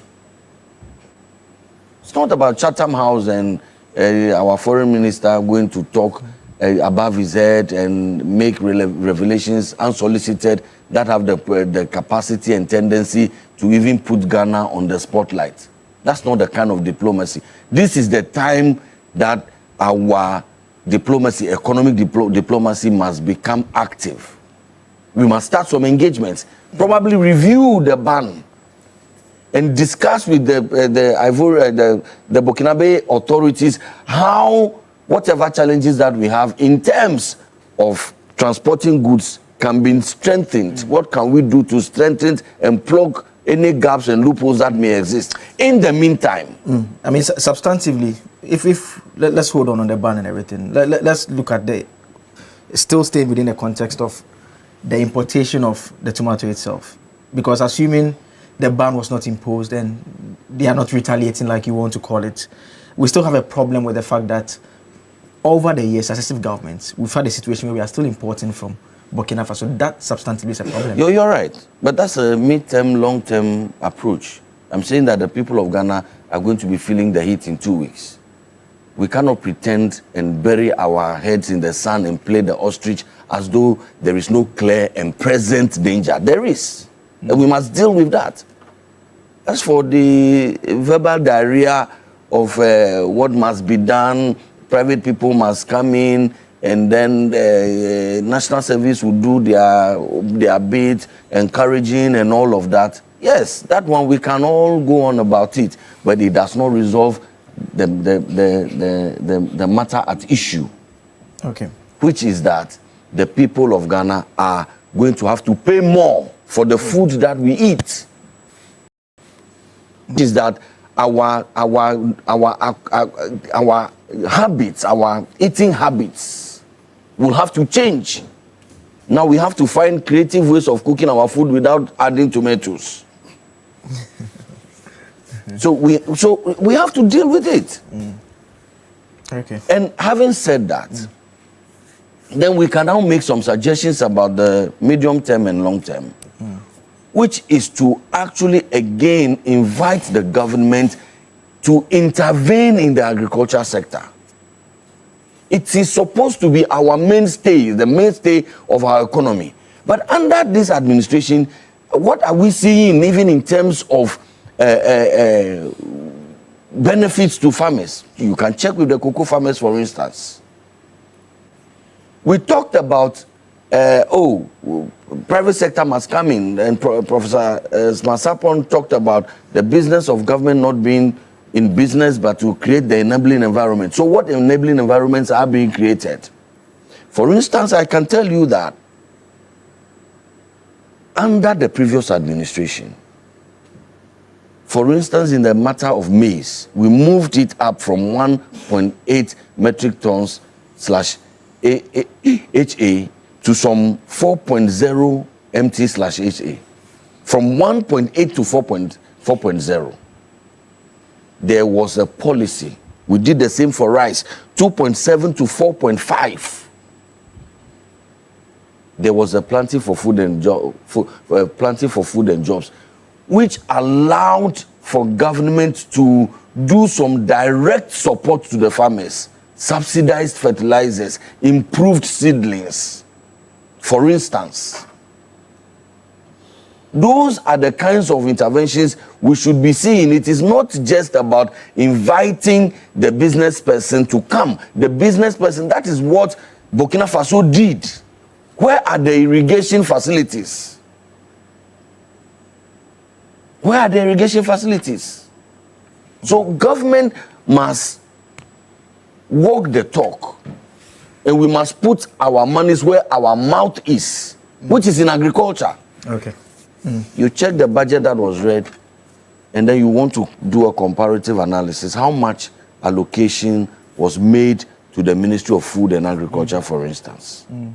Less than 5%. That's supposed to feed us and also to create jobs. We are an agrarian economy. So we must put our monies where our mouth is. And we must shy away from the general admonitions and pretend that, we are not in the kitchen and we are not the ones responsible. Mr. Fuseni Donko and his people are the ones who are in charge. And coming to tell me that Burkina Faso is retaliating because his government imposed or is implementing a certain policy, I'm confused. Is there not supposed to be alignment in government? Is there not supposed to be understanding when these things not discussed? Because clearly it looks like my brother disagrees with the move of the finance minister. I disagree with a revenue leakage being blocked. Oh, you don't disagree? What do you mean? Because you were blaming that policy. Who says I was blaming? No, you said it here. No, I wasn't blaming. So I'll land from you. Okay. Yeah. So in conclusion, my brother, you see, this is a serious matter. It borders on life because it is food. It borders on the cost of living because prices of essential ingredients like tomatoes and co are going to skyrocket. Already fuel is gone over the roof. We can't deal with our electricity. We can't deal with water. Prices are rising on a daily basis. What we should be doing is finding ways to bring down prices. But what has just happened will shoot up prices. I want to invite the government to step forward boldly, admit that, okay, in the matter of this finance minister's announcement, it is going to have this ripple effect on us. Is there a way we can deal with it? If not, or in addition, is there a way we can engage with our Burkinabe counterparts to find a way, maybe not a complete 100% ban, if we can regulate and have a certain gradual approach, whilst at the same time, our agri ministry that appears to have fallen asleep is nudged up, is woken up, so that we can start those necessary interventions that will make us self-reliant. And it is self-reliance, I guess, that you are talking about. That is the desired position. Everybody wants that. All right. But it's a process to get there. Mr. Hussein, you had some reaction? Yes, a quick one. I think I understand my brother, because now campaign message for the MPP is very tough. So everything to them is campaign message. So I can understand his desperation. But let's be very sincere with the issues. As I speak to you now, the Deputy Agri Minister has spoken on this issue. He clearly stated even trials that are being done on the same tomato that is brought from Burkina at even Navrongo, the Tono irrigation dam. The person whose government consumed $12 million just on going to do Polugu Dam, they just chopped the money. They didn't even use catalyst to even create a footpath. He's now talking about irrigation. Trials are being done even at Akuma Dam as I speak to you. Over 1,000 water pumps have been distributed to even tomato farmers, vegetable farmers in the northern sector, just to help them with aid irrigation. Yes, Ghana's tomato consumption is very huge. We are producing just around 300 and something thousand. We consume over 800,000 annually. So by all means, there's a deficit. But the deficit, like he rightly said, is mostly driven by behavioral taste. Because most of our people prefer what is coming from Burkina to what we actually grow. That's so not true. We are producing all right, but most of what we produce ends up with mostly those who process locally. Because what we produce locally, especially what we produce, cannot last, don't have the shelf life in the market. So most of the market will shy away from it. But Mr. Donko, that's not true. Hold on, bro. I'll come back to you. Just hold on. Let's be very sincere. Why is there so much huge importation? Because we it's produce, a gap. But we don't produce as much as we That's consume. why I say we produce 300,000 plus. We consume 800,000. So there is a gap of 500,000. Exactly. Haven't I said that here? But then you go and contradict yourself with analysis. You see, what I'm trying to explain to you, even what we produce, if we say we are going to even consume that, most of our market women prefer what we import. Okay. So is that 300,000 does not even go to the market directly. Most of them ends up with the processing companies. Correct. Because they actually take those ones. Correct. Most of the ones that we consume freshly, so in the 800, about 600,000 tons or so are coming just for the fresh market. Correct. Because most of them don't even patronize what we produce locally. Sina, so can I ask my brother what I'm explaining to you is that you who decided to go and do Polugu alone could have done over 100,000 hectares of irrigation. Polugu alone. As I speak to you now, but please, you chop the money, so don't say anything. You see, if Polugu was even functioning, and now that we are trying to even revive Tono irrigation dam as well, Akuma Dam has about 3,000 hectares of land, and they are doing irrigation. Unfortunately, they are not so focused on the tomatoes alone. They are doing other vegetables because some of them are easier. The cabbages are very easy to store. The lettuces are also quickly bought, and the cayenne pepper, green pepper, and so yes. The Deputy Agri Minister has stated that government immediately is scaling up the production. So most of the trials that are being completed, but immediately they have to scale up. Akuma Dam, instead of using all the about 3,000 hectares to produce different varieties of vegetables, why can't we focus at least 1,000 acres? Because Ghana does just about 47,000 hectares of tomato cultivation. Okay. So if we can increase that one to even 100,000 or 150,000, it could be that. And I told you that as an institution, we are currently doing 100 acres. This year, if we want to scale it up, we can even go up to 400 acres. Okay. So it's not as if government is shying away from it. He doesn't know what. Hey, listen, just one particular leakage gave us about 85 million Ghana cedis revenue loss. You don't know what has been happening monthly. Those were just 11 or 12 cars that were impounded. 11 or 12 cars alone is about 85 million. Imagine 24 cars, 30 cars. Okay. So it's not as if government just got up. We knew the effect. Okay. Yes, but if they retaliated, yes, we also have means to deal with the retaliation. All right. And that particular ban was not permanent. Okay. All right. No problem. Prof, you also have some point. Please just hold on for me. Okay. Just make it. I'll come. You want me to go to him? Yes, it's directly to mine. Oh, yours is on a different tangent. Okay, Mr. Ajay, you can go ahead. Well, I'm surprised why my brother thinks that this is campaign message. Campaign for what? For what? You are politicizing for what? We are discussing a major bread and butter issue. Yes, so bring suggestions.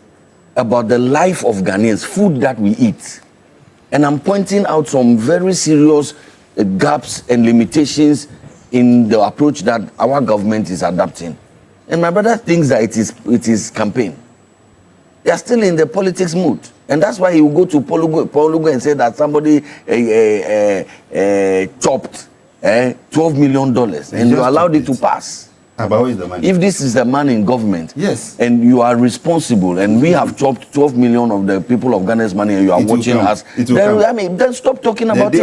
It is irresponsibility. Simple and straightforward. Because this shouting, you did it in opposition. It probably worked for you, but in government, it's a different show, ball game altogether. You can't come on TV as a member of government, senior one at that. Just come and throw these unsubstantiated allegations and expect that we will take it line, hook and sinker. Because you know what to do. All the things you have talked about, people have chopped money, they have done this, up till now, nothing. You two went to court over Edubuahi. There are eggs on your faces. It's embarrassment. You are walking home with embarrassment. But we follow the cases. But we follow the cases. But I'm saying that we follow the cases. Following them does not mean that will be the conclusion. I mean, why? It's only fair. It's only fair. The case is not even concluded. Why? Mr. Host, at least I am commenting on processes that are in court and what I hear people say. For instance, direct questions are asked.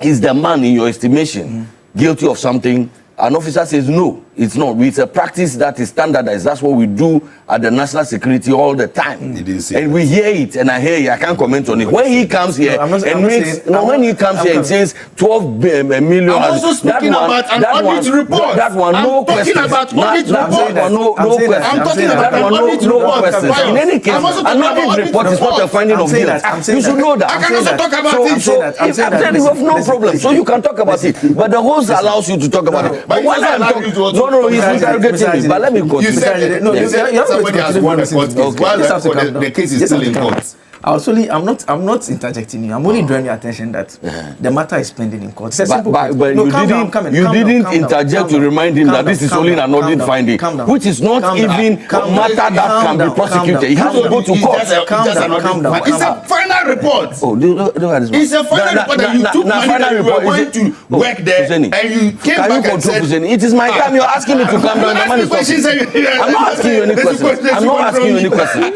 What question did I didn't ask you any question. I'm saying that. Okay, so I'm saying that for the education of our viewers, an audit report is what it is. An audit report. It can always be challenged, and many audit findings have been proven to either have been improper or the understanding that people get are wrong.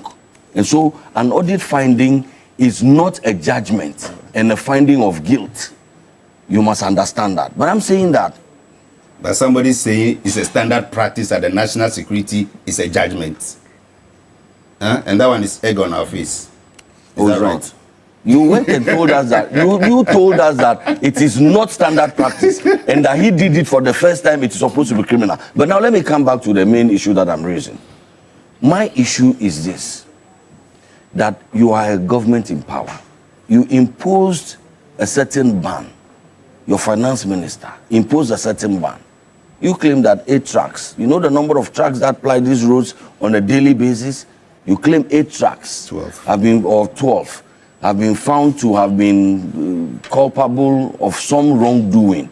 And because of 12 trucks, you took a decision And as a response, this is the countermeasure that Burkina Faso is taking. You think talking about it means we are doing politics? I think that we should review that. And I think that we should do some economic diplomacy, because the vast majority of the tomatoes that we consume in this country, we import. And we import from Burkina Faso. Okay. And it's going to have implications on us directly. So this thing about Ouagadougou, look, during the former President John Dramani Mahama, when he was vice president and Atamils was president, Parliament took a loan of around $300 million or $400 million for the construction of Ouagadougou, which has an irrigation as part of it. Where is that money? You are talking about Ouagadougou 12 million. Where is the $300 million? Was the loan you go and check. Go and do your. Am I going to teach you here? Am I going to teach you here? Is there reason why approved and diverted by you? I'm saying that. You should go and check. I'm saying that if we all go on this tangent, you should go and check. If you all go, talking about 12 million, at least the previous administration started construction. If we go on this tangent, this is the back and forth that will be happening. But you allowed it. When he talks about $12 million, you didn't say that. You have to listen to Your came and said they have completed the project. No, how it's not true. It is not true. It is not true. It is not true. You can play the It is not true. Nobody has that they have completed the project. has that tape. I dare you. Single signature project. I dare you. In the Northern I dare Ghana. you. Nobody has that tape. Let them play it. You can play it. It's a lie. You think that Ouagadougou was a joke? How can anybody say it's a lie? It's a lie. You're lying. You're telling lies. Should I get you the video? You are telling lies. Get us the video. Why are you doing that? Get us the video. Get us the video. I don't know why they're doing that.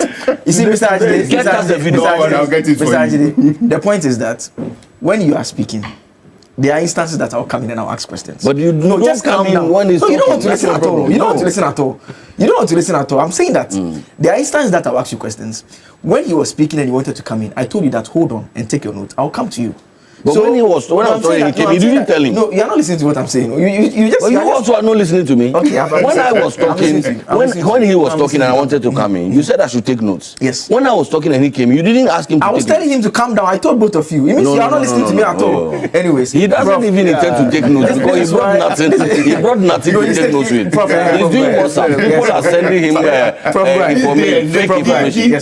That should be writing when I can write on my phone. So if we are admitting on this table that the response to the smuggle, which would have costed us revenue loss of about 87 or so million from those 12 trucks, is the cause of this, or Ivory Coast is retaliating because of that. Burkina is retaliating because of the decision we took over the revenue loss.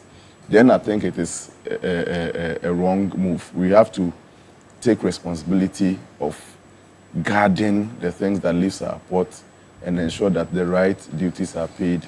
And if there are persons found to aid the smuggling, you see, let's activate our responsibility at the ports, and then those supposed to help us, the GRA and their task forces, commit to doing what they need to do.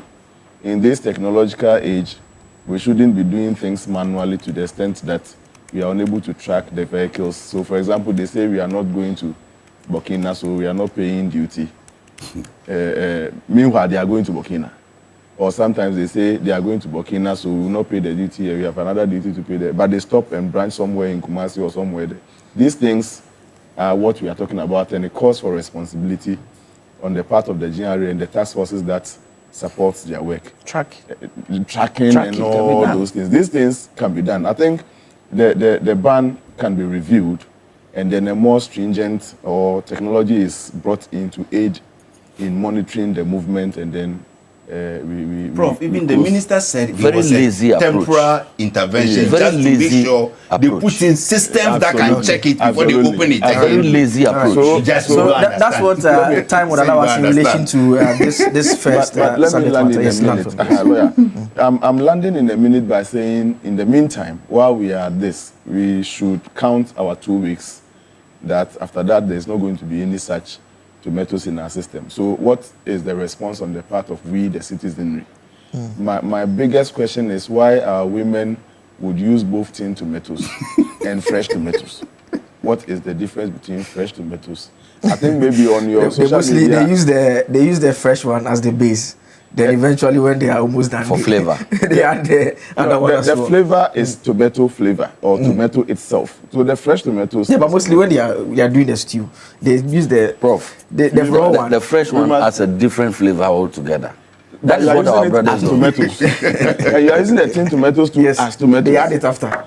Please, in times like this, let's begin to... Please, your wife is watching. then I think it's a serious matter. FDA and the Ghana Standards Authority must also begin to put a very serious eye on the tin tomatoes that are produced, because very soon, I think if these things don't get resolved within the shortest possible time, we may have to be resorting to only tin tomatoes for the time being.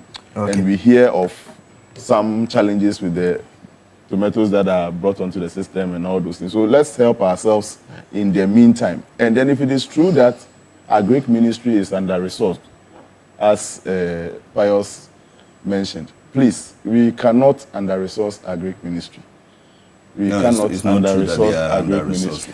You just have to respond. And if they need I have checked. You just have to funds respond. for their programs. Less than 5 actually. Our Greek ministry should not be starved of funds and releases for their programs and projects, because we are talking about food. A hungry man will always be an angry man. Okay.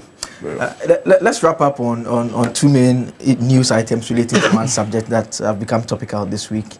I mean, the government has commenced the nationwide registration of small-scale miners. This has been done by the Secretariat responsible for Cooperative Mining and Skills Development Program. In collaboration with the Minerals Commission, they have indicated that they want to pilot it in the Western North regions, seeking to formalize and regulate small-scale mining to promote accountability and environmental responsibility. So that's something that they are doing, just to try and get a database. Another thing that news that also made the headlines this week is when the president told the nation that even our own people are involved. That is the president speaking on the challenges have to do with the illegal mining. This was when he met organized labor and spoke to them, and he said, and so I don't kid myself that we don't have our own people involved. Even when one party changes, those who are running some operation will go to the next party and say, now that you have come, come and take over this operation and let's share. We too will get something small. This is what we are doing. So that is the state of affairs in relation to the illegal mining situation. And I want to start with you, Mr. Fuseni, on this subject matter. There are those who say that the politics of Galamsey is what is biting the current government, in that the impression was created that it was more or less an NPP problem, and it was something that the NDC could deal with it once and for all.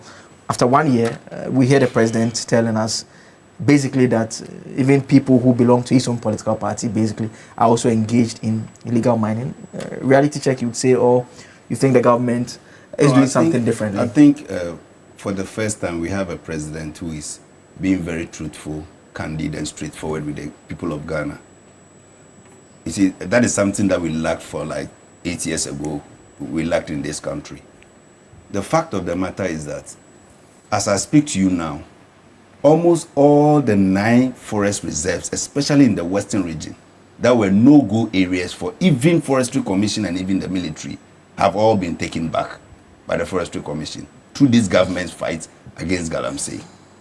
You see, it is one thing, say, fighting Galamsey, and it is another thing eradicating it. This government's commitment towards the fight against Galamsey is higher than we've ever seen. Because now the actual, how do we call it, the way people dare to do it as previously, even with some of their own party executives doing it brazenly, even some party executives telling us that during those times they had forests named presidential forests that even the military and the national security could not even go there. And those are all... Well, it's Abronya who said it. I don't even know. He was telling us that they had a presidential forest, that they were doing Galamsey there, that people, the security were not even allowed. Where was that forest? Do I even know? Ask Abronya. You have just 2 minutes, so just learn from me. What this government is doing now is that what we call the responsible cooperative mining and skills development projects. What it's doing is that now they are bringing all these guys that were not following any law together. Then they ask the mining companies themselves, okay, this land that you are not using, can you see this land off to government? Then the RComsDep takes that particular land. EPA comes in to register all the artisans there. The local assembly registers them. Minerals Commission also registers them. Then EPA and Minerals Commission, together with the mining companies that owns that concession, guides them to make sure that, one, you don't pollute the water. All your tailings that are actually generated from the mining after the washing are properly disposed of. Then you are given even a temporary operating license for 6 months. If you follow the law, that is when you are given the license to now continue. I believe in a way, if this process is able to go ahead as planned, the local assembly is involved, the EPA is involved, Minerals Commission is also involved, the chiefs and all the other stakeholders are involved, and we all monitor and see that this one is done successfully, unlike the so-called community mining that people were using to enrich themselves. This is done. We all monitor and see that this one, they are obeying the... You see, the problem is not about the small-scale miners alone. The biggest problem is the illegal miners, because for them, they don't have any license. They don't have... Even some of them go to sites that don't even belong to them in the night and start mining. Okay. Those are the people that the state goes after. Okay. But small-scale miners who are also mining and are also mining beyond their limit are also conducting illegality. So those are the people that I believe we can regulate. Once we regulate this particular group, I believe there will be a cascading effect even on the illegal ones that, listen, if there is a way I can join this group and can operate legally and I will not pollute the water, nobody will come and be chasing after me, I believe it's a way to go. It's part of the fight. Okay. So I don't see the president saying he has given up on Galamsey or accept the fact that he says nobody is kidding ourselves to say, oh, as for the NDC, then nobody in the NDC is doing Galamsey. No. People will recalcitrantly go and try to do it. In fact, some of them were even working under the NPP regime who still continue to try to work. But make sure that they do the thing legally. They don't pollute the water. Okay. They don't go. The government has even banned mining even in the forest reserves now. So at least what we are doing, I think is a way higher than what existed previously. And this government's commitment against the fight against Galamsey is higher than we've ever seen. Okay. So the president cannot compromise or even throw up his hands in despair. No. Prof, let me come to you now. And Prof, you agree with him on the last point he makes about the government doing better than maybe the previous administration did? Anyway, that's the numbers or the current situation doesn't support the fact that this government is doing better. He's putting up a fight. But in terms of better than the previous one, we are yet to see.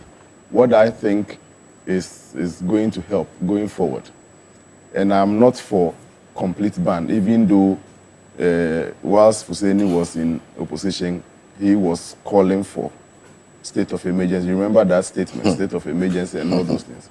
And I mean, to the president, I'm surprised that, and I don't know, he doesn't mean this is the first time he's acknowledging that NDC persons are involved in Galamsey. And I would be surprised if that is what he wanted to communicate. NDC, MPP, in fact, Ghanaians who have been involved in Galamsey are largely MPP and NDC people. So this won't be the first time NDC people are getting involved in Galamsey. They've always been involved in Galamsey. There's no Ghanaian elsewhere other than this MPP and NDC people. Yeah. So they have been involved in, since the issue got out of our hands, it's been NDC and MPP people engaged in Galamsey, except that his drastic state of emergency thing didn't come. That is the point where, for me, I got disappointed. Even though when they were talking about state of emergency, I wasn't for state of emergency. That was his position. That was the NDC's position, and I was thought that if they came and they did it, they would have perhaps given us some fresh start. But they are in the management of it. My own brother and countryman, Kofi Amabua, is leading the four. They've made some gains, only that it is not significant enough for us to say it is a better fight than the previous one. What the next steps are, as you have brought for us to discuss, is for them to regularize and perhaps have a full database of those who are in it. Okay. I don't know what has been happening if they were small-scale miners, because they say small-scale miners. They didn't say galamsey for. If you say small-scale miners, it means they went through some processes and they have records at the either Minerals Commission or somewhere where they registered. Are we going to upscale that record as the new members have come in and we are upgrading it, or we are going to galamsey sites or small-scale mining sites to register them? I want to get that thing clear, because so what is actually done is that the cooperative mining scheme is actually established. Yes. So that it should be an incentive to drag them away from the illegal mining. Yes. So if you want to mine, government has spoken to the large-scale mining companies to seed up this land. So the come and mine here so that we can supervise you to do the right thing. So those who want to come there are those who are going to be form registered. the cooperative, and they are the ones who will be registered. We register them. That's fine. What is this? Just land for me. No, you understand. No. Just land for me, Prof. Yes. Professor, do you understand what is registered? You understand. What were you doing with the community mining? I did a proposal. I was with Roland, your brother, and I still want to conclude on that proposal. So the seeding of concessions for these people is fine. What I'm saying is that currently, if we want to free our environment from these distractions that is ongoing, we should create banks, areas where they can do their mining, and areas where they cannot do their mining. If the areas are agreed upon with the traditional rulers and all those things, and they declare this part of the constituency a no-go area, and you are there doing mining, move from there to the part where it has been assigned for mining. Come there. And as we move them from the part A of the constituency into part B, where it's been agreed that you can do mining here, we regularize them as they come there. Okay. So that still instantaneously we can free some of the... But now what is happening is that we are getting concessions from the large-scale miners. But I tell you, only fresh people will come there and mine. The people who are in the other areas destroying it are still there. So we are just adding and depleting more lands, including the concession lands, without saving the originally destroyed areas. We can do that, and by the time we run for about 10 years on these regularized areas and we come back to those places where the bans applied, we would have saved and grown back that ecosystem or that forest and all those things. And we'll be moving forward as a people. Mr. Ajide, I'll give you the final word. Well, you see, just a few corrections. The ban on mining in forest reserves did not start with this administration. Fact. That's a fact. Who implemented it? Who passed it? Huh? Mr. Hussein, hold on. No, but hold on. He's misinforming. Hold on for me. Mr. Ajide, Can proceed. I continue? No, you are misinforming the public. You see, our colleagues in the NDC,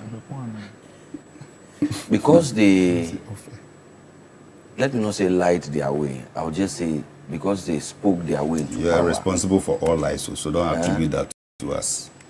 Hussein, let's have a very, we are ending, so don't make it personal.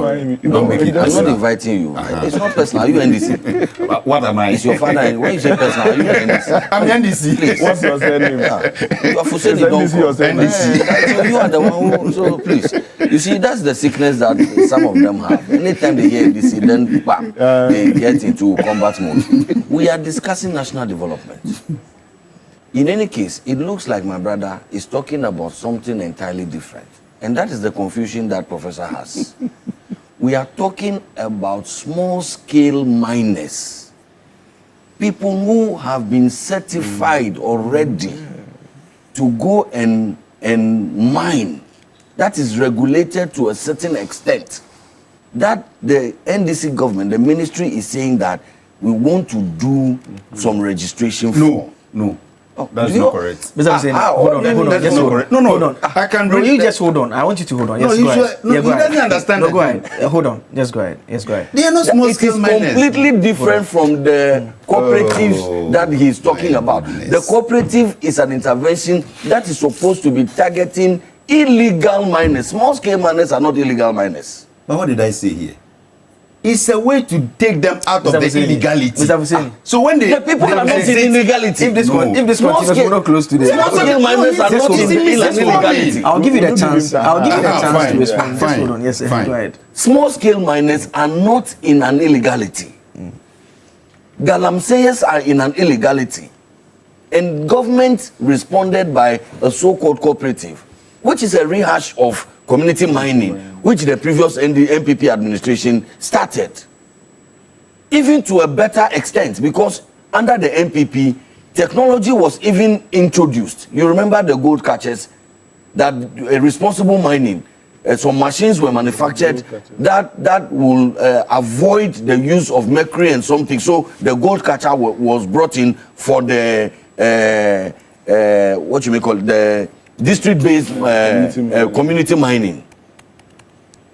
So it is a different thing altogether. So for the spokesperson of the NDC to rather be confused about this matter, in itself confuses me. But for me, this is not. That is the sorry. No, go ahead, Mr. Ajide, go ahead. Sorry. I don't know which part. But I'll give you a minute. Let's make progress. Okay, I don't want to get into a banter over this matter. The fact is that this is not reform. This is control. This is an opportunity for the NDC to again hijack that space of the so-called small-scale mining. Because, like has been rightly said, the difference between the small-scale miner and the illegal miner is that the small-scale miner is already certified to do some legal mining, which is the small-scale mining. What the NDC government is now trying to do is to encroach that turf and to again politicize it. Because that's they are stuck in trade. That's what they do. Recall the recruitments. They promised it to their party people. Their party people are now up in arms. They want to politicize every and any institution in this country. How do they do that? Now people have certificates. Now they will talk about registration. They will ask for some documents here and there. They will now move into reallocation. It is all in the statement that there will be reallocation. So they will create space and bring in their people. In any case, this is the government that actually is facilitating the gold board gold. Where do you think they are buying them from? They are benefiting from the illegality. They are promoting the illegality. The gold that the gold boy is buying, where are they buying it from? They are buying it from the so-called small-scale miners, the so-called galamseyers. They just don't care. They need the gold to show up the city, and they are buying the gold. It is incentivizing even illegal mining, and that is why under their watch illegal mining has become worse. The water bodies have become worse. And it is not me saying this. It's not me. Talk to the people in the Ghana Water Company, for instance, and see. The last time a sister station did a comparative analysis of the acidity levels and the contamination levels of water, it had increased under their watch within the these few months that they have been in power. I just did a Google search right now, and I just typed list of prominent galamseyers in Ghana. I just Googled it as you were talking. The names that have come here. No, but those are, I'm not sure you can read those names. You are coming to read names of people. Yes. They've been convicted by court as No. I'm just saying that. That's not what I didn't say. I didn't Google convicted. Yes. I just Googled list of prominent figures in Galamsey. Galamsey, as we know it now, is illegal mining. Yes. So you can't read out. But we know we were in this country. We were in this country that the presidency issued a statement. about some particular individuals. For instance, the national organizer of the NDC. He's afraid the matter is an investigation. We've not had an update. Since the days of war, it has been a year plus. You have a minute. But here they say, you won't give me time. I'm surprised he's doing this. The last person to be getting into personal issues should be Pius. Why? He shouldn't be doing that. No, please don't. Am I on the list of Galamsey? For me. I can read the list. Okay, so I should also don't read that. Google Australia visa. Google. I should also Google. You can Google. Let's focus on the issue. You can Google. I'm saying you gave us a charge. You made the allegation against that. Even wrote to the international communities to stop even buying gold from Gold Board because our golds are being mined by Galamseyers. What this government is doing is to make sure they put a traceability on all golds that even Gold Board buys. So all small-scale miners, first, register. Let us know your source of operation. Oh, now it's not Galamsey. Please stop it. Let us come and let us know where you are mining, what you are doing, your environmental protection laws that you are obeying and everything.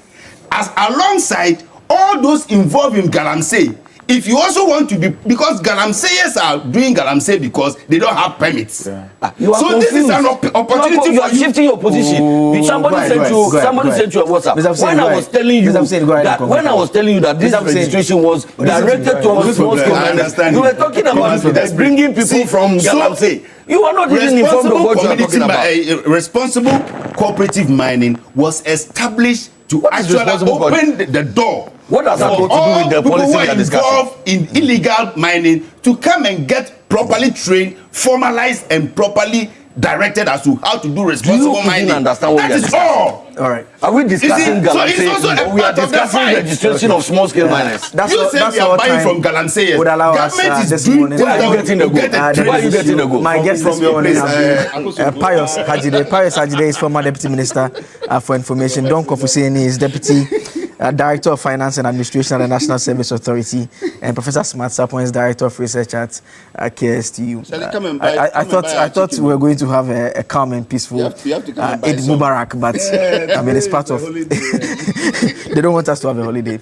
It's fine, but I mean the big issue is always sponsored by the University of Gold Coast, and special thanks to the University of Gold Coast for sponsoring us. We'll take a quick break. We'll be right back. When we come back, we are going to have a bit of conversation, have to do with issues surrounding Eid, and a very other interesting conversations. The birthday wishes and all of that will also come up. The cash outs too, we'll do the cash out. The second draw would also do the second draw as well. So if you've not participated, you should participate in it as well. And just before we got that message that from University of Gold Coast, whether you are aiming for a specialist MBA in marketing, communication, operations, supply chain, human resource management, finance, entrepreneurship, innovation, or business intelligence analytics, or you want to advance through a dual MBA or chartered manager MBA, the University of Gold Coast gives you the options that match your vision. And if your next step is an MSc in international relations, communication, international marketing, international law, security diplomacy,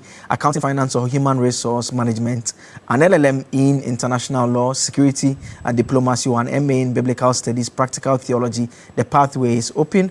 April admission is now open as well. You can apply today because at University of Gold Coast, we make it practical, flexible learning and flexible entry as well. There is also flexible payment terms, so you don't have to struggle to pay your fees. You can also study around your work and life and choose a route that fits your background and pay in convenient installments. Your dream deserves your structure. Your future deserves your strategy as well, and your purpose deserves some training. You can apply at www.ugc.edu.gh, or you can call or WhatsApp at the number 026 388 855 026 388 855. University of Gold Coast, building leaders for the nations. We'll take a quick break at this point in time.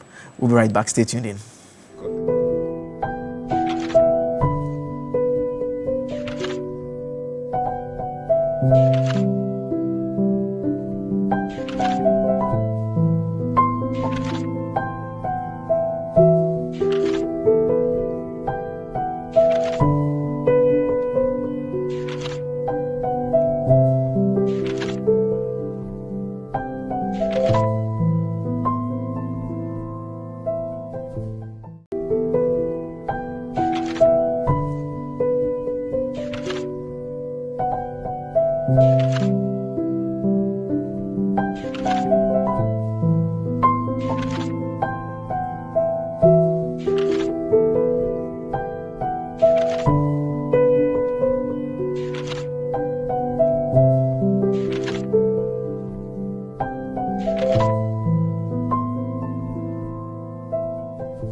Adisa Plus parental control helps you manage what your kids can watch. Open settings and select parental control.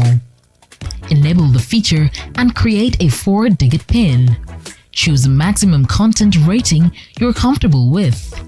Any content above this rating will require the PIN. Restricted titles appear locked across the app. Trying to play restricted content prompts for the PIN. Correct entry unlocks access for that session. Multiple incorrect attempts can temporarily lock access. Parental control on Adisa Plus. Available now. Adisa Plus. Safe streaming your way. Adisa Plus parental control helps you manage what your kids can watch. Open settings and select parental control. Enable the feature and create a 4-digit PIN. Choose a maximum content rating you're comfortable with. Any content above this rating will require the PIN. Restricted titles appear locked across the app.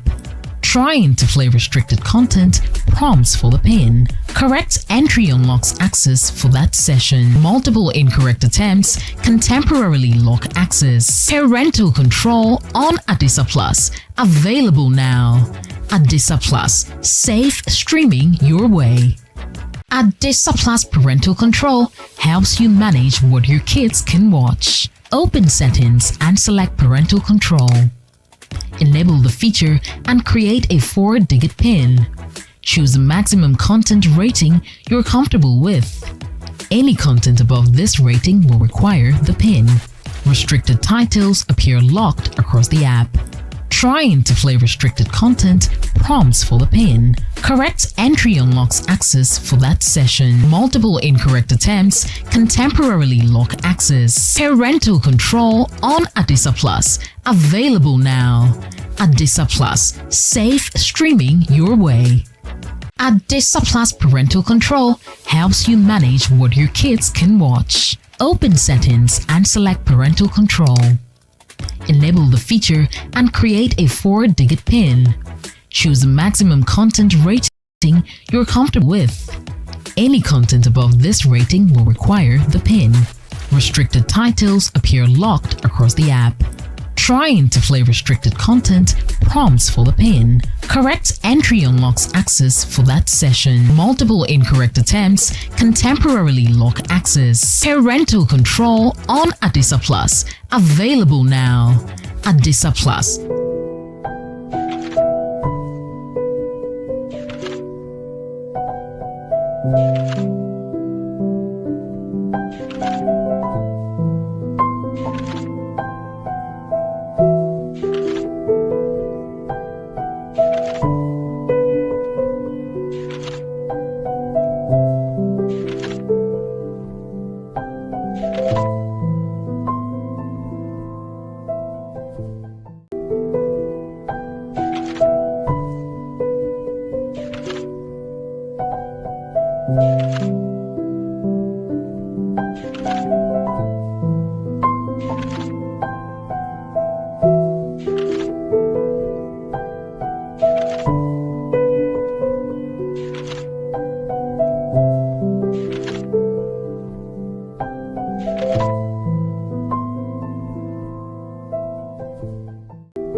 Not just a period of fasting for Muslims. It's a time where very deep spiritual conversations also ensue between man and God. It's a time for discipline, sacrifice, compassion, and reflection. Now, across Ghana and the rest of the world, thousands of Muslims today would observe, of course, the Eid. But before that, they observed the period of 30-day of fasting, abstaining from food and drink. And not only that, but by committing to values that strengthen both personal and community life. And this morning, the question we are asking is, how does Ramadan contribute to nation building in Ghana?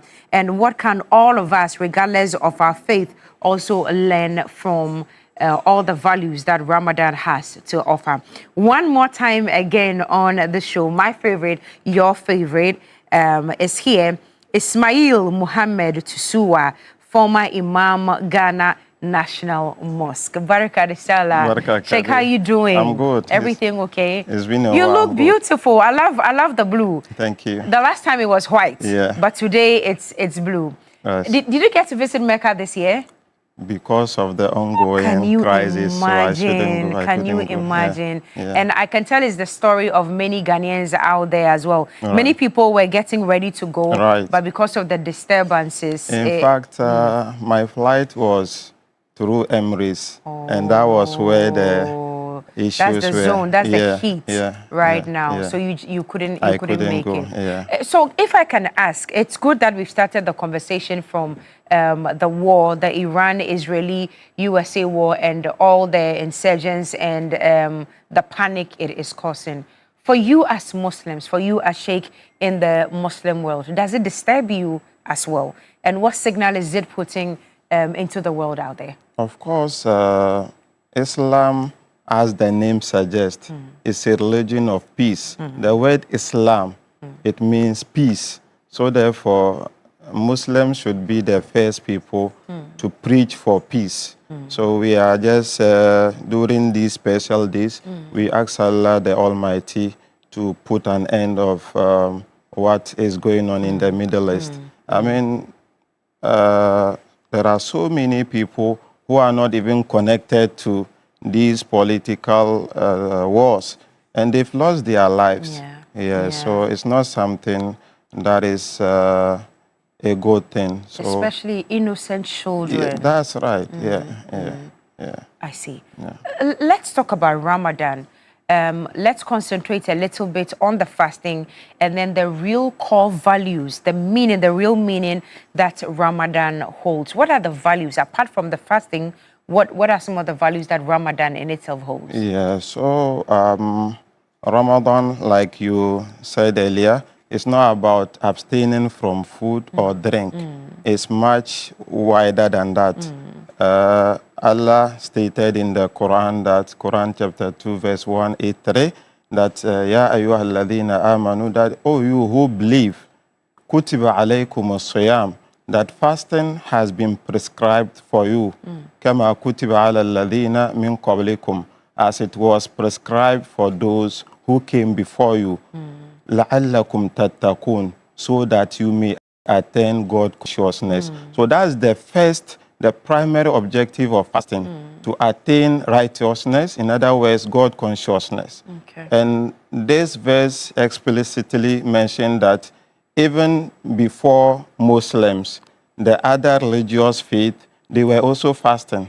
Like when you come to the Bible, I think Matthew 4:2, it is said that Jesus, after fasting for 40 days and 40 nights, he was hungry. That means that he was also fasting. And when you go to Exodus 34:28, Moses also was fasting. It is mentioned in the Bible that Moses was with the Lord 40 days and 40 nights without eating bread or drinking water. So fasting is not about, it's not only meant for Muslims, even though they used to fast, but the difference is that maybe we have our way of doing it. Christians, they have their way of doing the fasting, and we, the Muslims, also have our way of doing the fasting. So like I mentioned earlier, fasting has so many objectives, but the core one is the fact that we draw closer to our Lord. And the second value is that to show compassion for the poor. Okay. If you are a rich man and you happen to fast, you realize that what you are going through for the period of 30 days, there are people who have been going through this predicament over 30 days. Yeah. So I think you show compassion for them. So that's the primary objective of fasting. Building a deep conversation with God and then Show showing compassion Okay. for the poor. All right. So let's imbibe that into nation building. We've got a lot of politicians here in Ghana, stakeholders, and many of them may not even be Muslims. So these values that you have shared with us, how do we imbibe that into nation building? So that is it. There is no nation without peace. And whenever Ramadan comes, the nation is at peace. Even, excuse me for this, even at the places around our Zongo areas where there are notorious guys, during Ramadan, everyone is calm because he knows that after fasting, he can't be engaged in certain social vices. So therefore, it helps build the nation. I don't know if you get me. I get you now. So that's it. And also, like the compassion that I was talking about, I have engaged with so many MPs who are non-Muslims. And during Ramadan, they also share food items and money to the poor, Muslim people who are poor. Yeah, so I mean, Ramadan is not only for Muslims and is wider than that, like I mentioned earlier. One of the things that you said that really hit me, it's actually got me thinking for a second, and I think that it's true. It doesn't matter who you are as a human being. Everybody has one thing that they respect or revere, and everybody reveres God. Right. And you just brought our attention to this point that even during Ramadan, if I got you correctly and if I understand you, crime rates even comes down. Right. Because the people who perpetrate the crimes are also people of faith and people of belief, and they are also fasting, knowing that this is not the time to go about stealing, thievery, burglary, and all of that. And unfortunately, that only lasts or can last for 30 days. Beyond the 30 days then, how do we still continue to imbibe this type or this sense of discipline in some of our brothers and sisters who have gone wayward and are not like the rest of us? That's right. So yesterday I was even mentioning it to some people that if you were worshiping Allah subhanahu wa ta'ala within the month of Ramadan, the month of Ramadan has ended. But the Allah that you were worshiping is still alive. In Allah, Allah is still alive. So therefore, Islam teaches discipline in the month of Ramadan. So whatever you were doing in the Ramadan, after the Ramadan, you must continue with that. And scholars are of the view that if you want to test yourself to see the fact that if your fasting has been accepted, after the social, the bad habits that you used to do, you are used to have, if the Ramadan ends and you still abstain from those things, it means that Allah has accepted your fasting. But if after the Ramadan, you comes back to the person whom you used to be, I mean, it means that you only know Allah during Ramadan, and that's not the case. You have to be disciplined, you have to show compassion for the poor in and outside Ramadan. Sheikh, let's talk about zakat and sadaqah this morning. What significance does it hold, and what's the foundation actually in the Quran for zakat and sadaqah? Yeah, so zakat is categorized into two. We have zakat and sadaqah. So for sadaqah, it's just termed as charity. You can see the poor and then you show compassion. Just give any amount that you have. That's sadaqah. In other words, charity. But zakat, we have zakat of mal, and then zakat that is for animals. If you have a certain amount, today is 20th of March 2026, and I think the last time I checked it was about 16,600 or to 18,000. That's the range. If you are having 18,000 with you, today is 20th of March 2026, and then comes all the way to 2027 the same day, and the amount is still the same or even more, then it is required that you have to give out something to the poor. Every 100 cedis, you have to take two cedis, 50 pesos, and then give it out to the poor. Sheikh, hold on. Explain it to us properly. This 18,000 figure that you're talking about, where did you deduce that figure from? So it is calculated based on the diamond and gold. That's it. I mean, sometimes it might be lower than the 18,000 or the 16,000. Is that from your earnings or is from your savings? Where is that 18,000 from? From your savings, or maybe if you are a business person, and then you use the 18,000 to be doing business, and then the following year, the money is still 18,000. If it is less, like 15,000, no zakat for it. But if it is more, even if it is 1 million Ghana cedis, then you have to calculate. So you see the most important thing here, even those who are eligible to take zakat, there are Christians in it. It's not only for Muslims. Yes. So if you are to give out the zakat, you can give it to a Christian who is poor. Yes, so that's it. And your calculation says that what? So for out of every 200 Ghana? Every 100 Ghana cedis, you take 2.5. 2 cedis, 50 pesos. 50 pesos. Yes, then you calculate to the number of 100 cedis that you have. That you have. So if it's 1 million cedis that you would have to calculate 2.5% of it to give out as zakat. That's it. That's it. So that zakat is entirely different from the zakat we do during Ramadan. Okay. Yes, so the zakat of Ramadan is called zakat al-fitr. So for that one, you can use any food that is beneficial to humanity. You can use rice, maize, corn, or any other food that the inhabitants of that nation consumes. So our beloved Prophet Muhammad sallallahu in an authenticated hadith stated that zakat al-fitr is a purification to the fasting person, and then is a food for the poor. I don't know if you are getting of course, me. So Prophet says that zakat al-fitr is a purification for the fasting person, and then is a food for the poor. The main purpose is that it should help the poor to be also celebrate the Eid, so that they can also get food stuff and some items. Yes. So Prophet used to take 3 kg.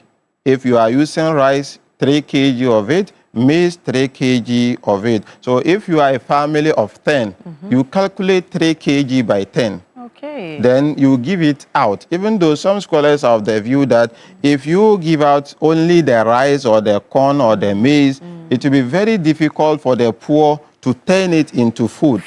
So you, instead of giving out the 10, you may divide maybe 3 kg by 5 of rice. Then the other amount, you can use the amount and then add it, so that they can use buy it. Oil, salt, and fish, and all of that they will need for a full meal. That's it. And the purpose of this zakat al-fitr is the fact that you used to backbite. I mean, the small sins that you commit. Yeah, so the zakat will purify you. Yeah, right. That's it. Okay. Now, one of the notions out there, ever since we're growing up, you hear some of our Muslim brothers say that, or some of the Christians say that, oh, Brahmi namni bio, and then some of them will say, oh, we a kitwano. Yeah. Tell us the difference, because we often hear this is the small salah and this one is the big salah. So make us understand. This is called Eid al-Fitr. Eid al-Fitr, and the bigger one is Eid al-Adha. And the difference is that Eid al-Fitr marks the climax of Ramadan, whereas the Eid al-Adha, it commemorates the sacrifice of Abraham. So that's where we slaughter animals and stuff. But here we don't slaughter animals. Of course, if you have the capacity to buy and then distribute it, it's okay, but it's not mandatory upon you. Yes, it's not compulsory upon you. But the bigger Eid, which is the Eid al-Adha, that's where we celebrate by slaughtering animals. So that's the sacrificial one. Yes. So that's why that one, there's a lot of meat to be eaten. Yes. But this one is because of the fasting. This the fasting one is ended and celebrating. we are showing gratitude to Allah. Oh, fantastic. Yes, and seeking for His forgiveness. Okay. So today we will not see a lot of meat distribution and all of that. So after how many months after Ramadan is the big sacrificial one celebrated? So Ramadan is the 9th month of the Islamic calendar. And after Ramadan, we have Shawwal. And after Shawwal, we have Dhul Qa'dah. And after Dhul Qa'dah, we have Dhul Hijjah, which is, we celebrate the Eid al-Adha on the 10th day of Dhul Hijjah. So roughly 2 months, 10 days before we celebrate the bigger Eid. Yes. Right. Sheikh, let's talk about children. And let's talk about passing down these values of Ramadan. During the fasting, I understand that children under 12 do not fast. Is that correct? That's correct. Not even after under 12. Any person who is not an adult, fasting is not mandatory upon that person. I mean, there are people by whom fasting is exempted from them. Number one is children. Even though it is said that we can be training them instead of fasting, taking your breakfast at dawn until sunset. For them, if they take their breakfast, we can leave them by 12. We tell them that now you can eat something small. In that way, so that by the time they get to adulthood, they will become used to it. And then pregnancy. If a pregnant woman is finding it very difficult to fast, the fasting is exempted from her. But after delivering, she may have to fast the month.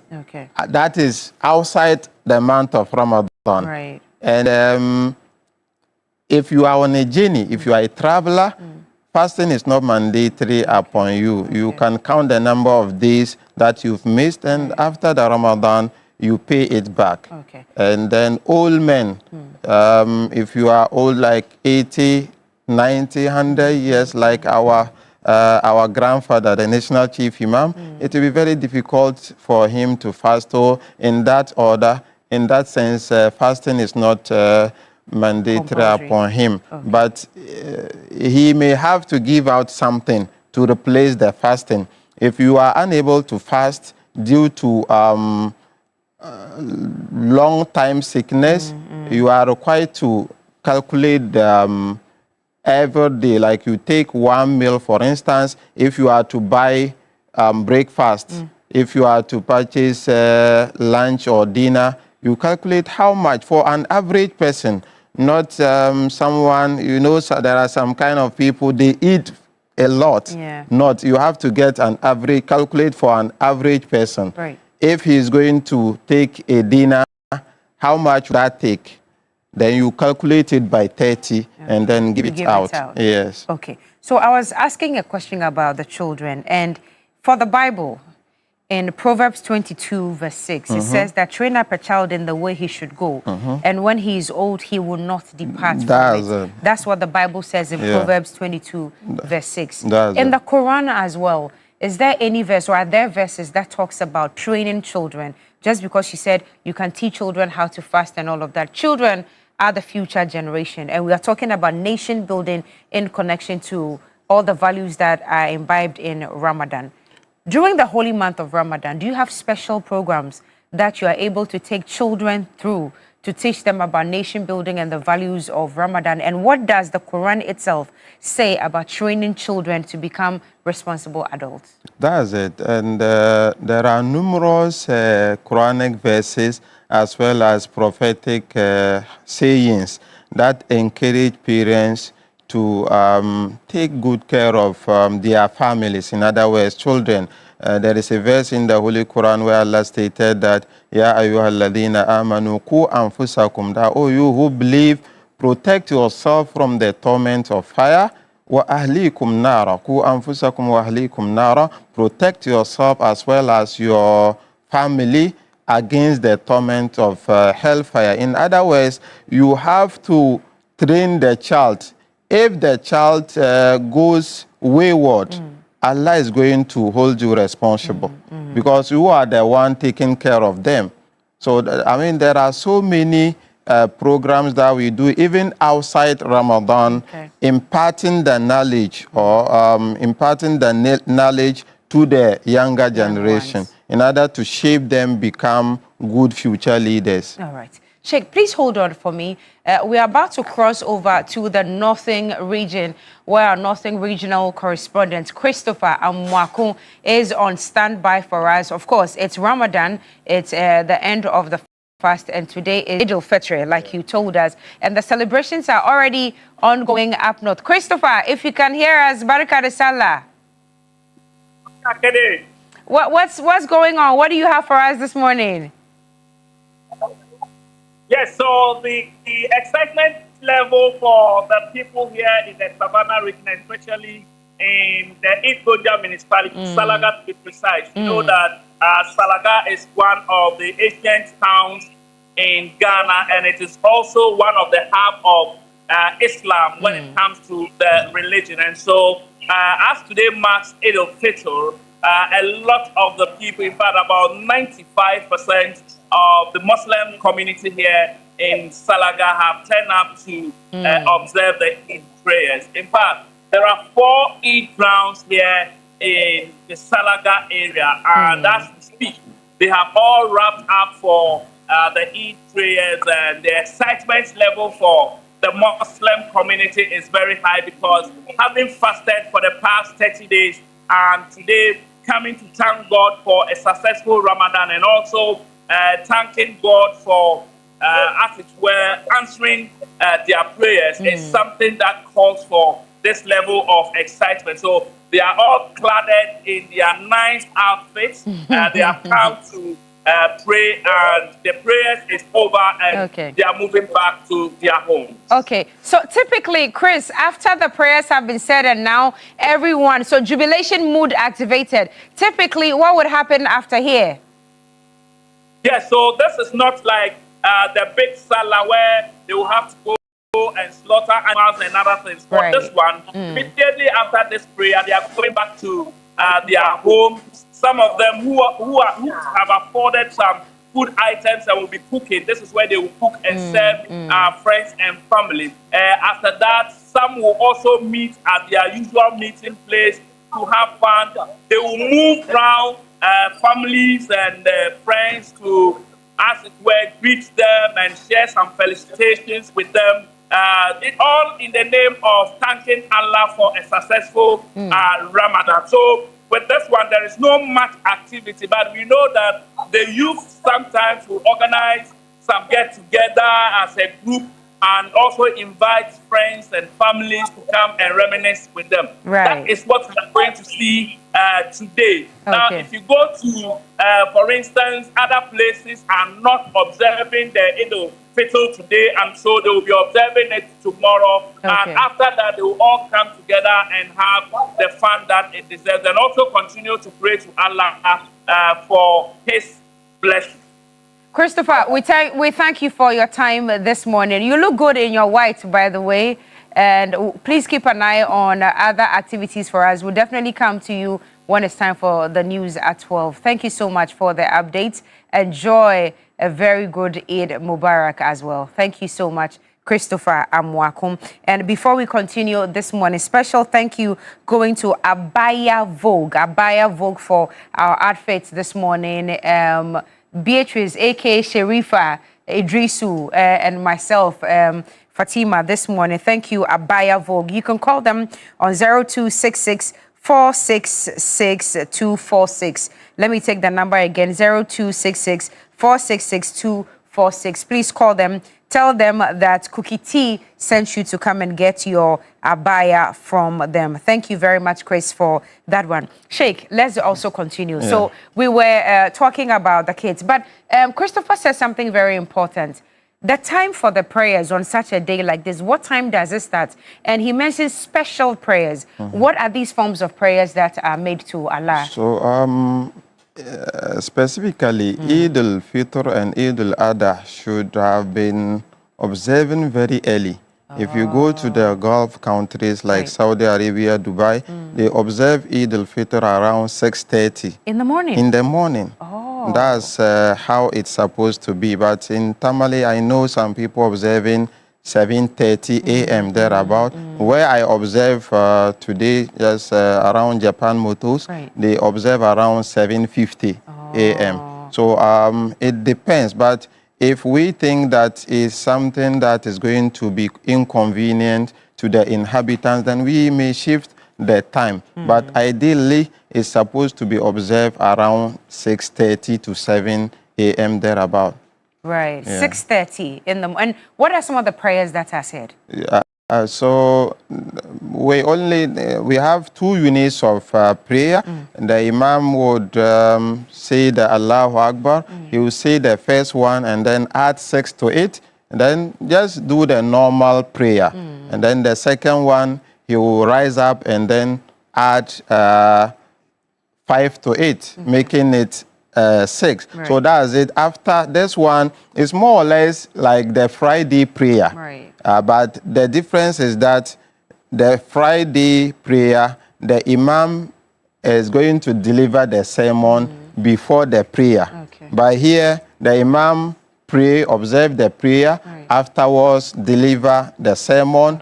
I mean, he will encourage Muslims to keep on doing good, irrespective of the fact that Ramadan has been climaxed, and then they should show compassion to one another, and then pray for the nation in general. Right. So on a day like this, prayers will be said 5 times the normal way today? Yes, as well? yes. Okay. Even though this one is a scholarly debate, it is said that whenever Eid falls on the Friday, then you have a choice.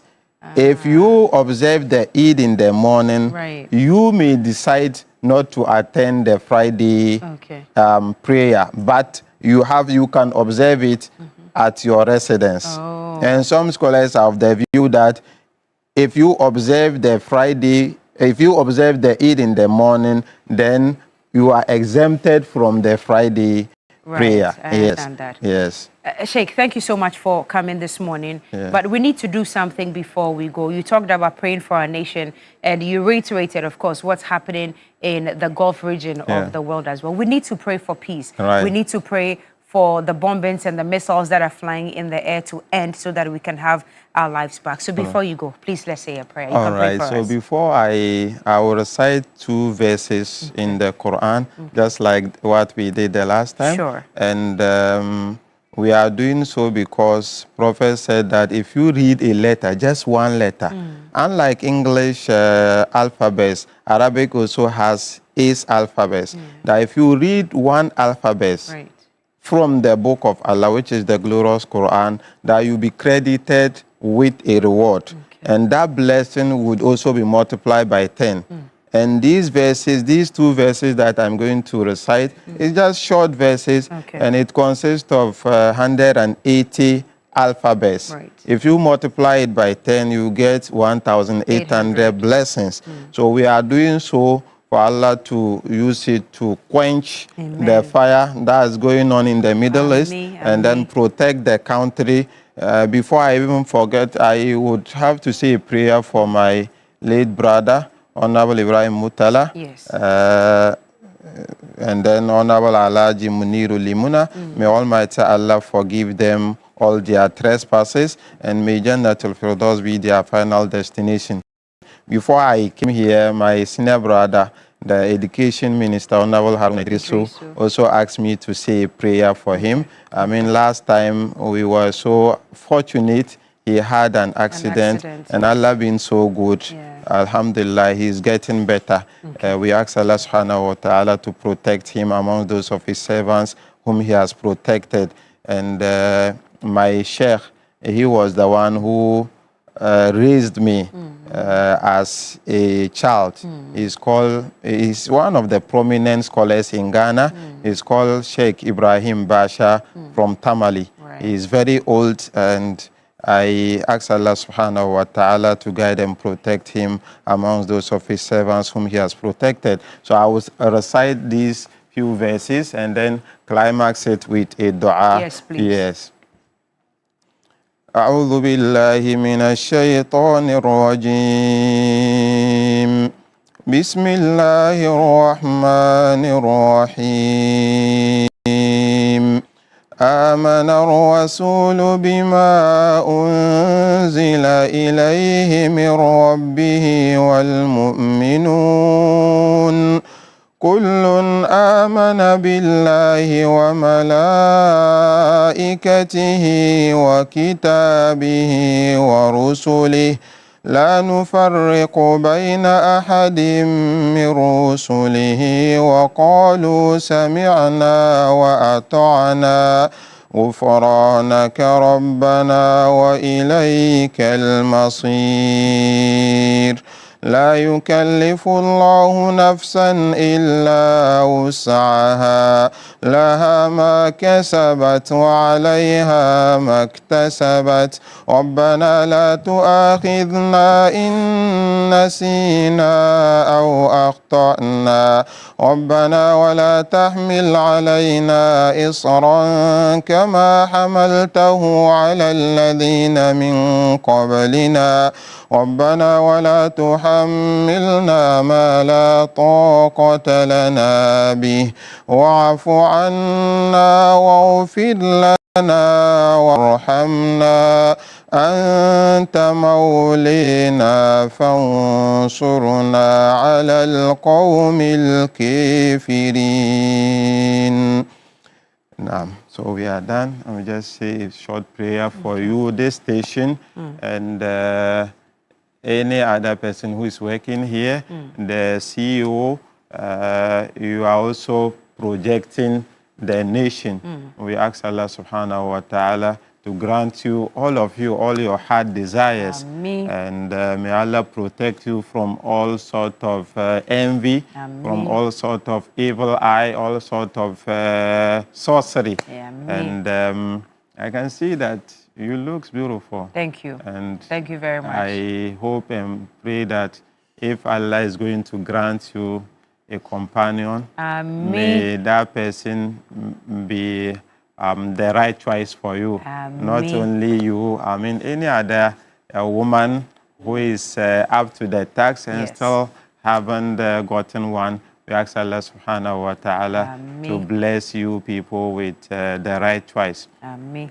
آمين. أعوذ بالله من الشيطان الرجيم اللهم ربنا ظلمنا أنفسنا وإن لم تغفر لنا وترحمنا لنكونن من الخاسرين اللهم ما قسمت لنا في هذه الساعة الشريفة المباركة من خير وعافية وصحة وسلامة وسعة رزق فاجعل لنا منه أوفر الحظ والنصيب وما أنزلت فيها من سوء وشر وبلاء وفتنة فاصرفه عنا وعن المسلمين يا أرحم الراحمين اللهم تقبل قيامنا اللهم تقبل صيامنا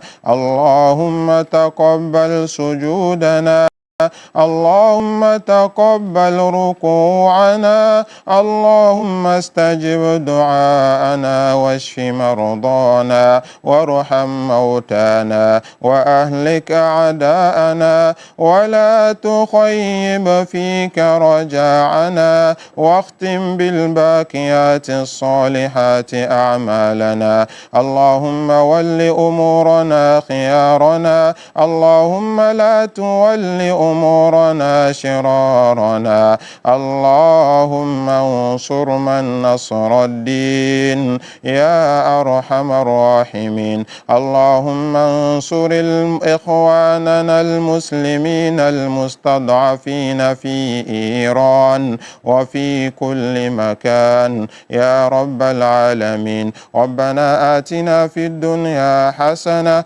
وفي الآخرة حسنة وقنا عذاب النار دعواهم فيها سبحانك اللهم وتحيتهم فيها سلام وآخر دعوانا عن الحمد لله رب العالمين سبحان ربك رب العزة عما يصفون وسلام على المرسلين والحمد لله رب العالمين. Amen. Amen. Thank you Allah very much. accept it from us. Amen. Thank you very much. God Thank bless you. Thank you very much. Sheikh Ismail Muhammad Tusuwa, former Imam, Ghana National Mosque. Allah bless you so much. It's Amen. always a pleasure to have you on the show. It's been a big privilege having you again. Thank you very Enjoy much. a memorable day. Okay, thank All right, you. ladies and gentlemen, All we right. take a break now. We are still cashing out. We've got 10,000 more to go. Actually, 13,000 more to go. 3,000, 5,000, another 5,000. Let's take a break. We'll be right back.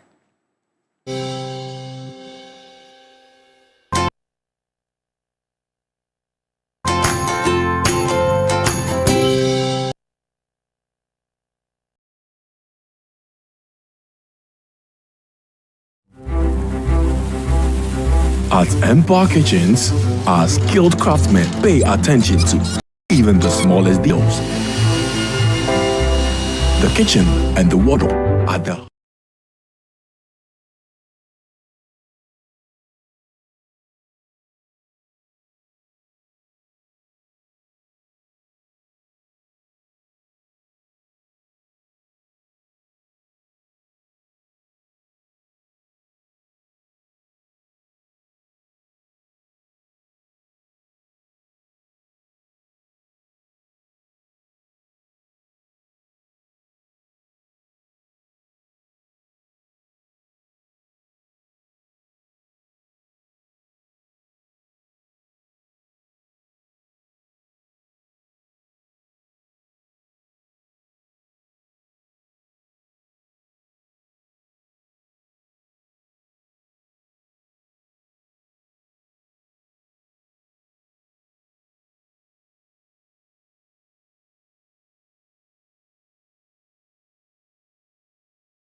And you're still here on Newday on TV3. We want to get updates of what's happening across the country. You need to cash out as well.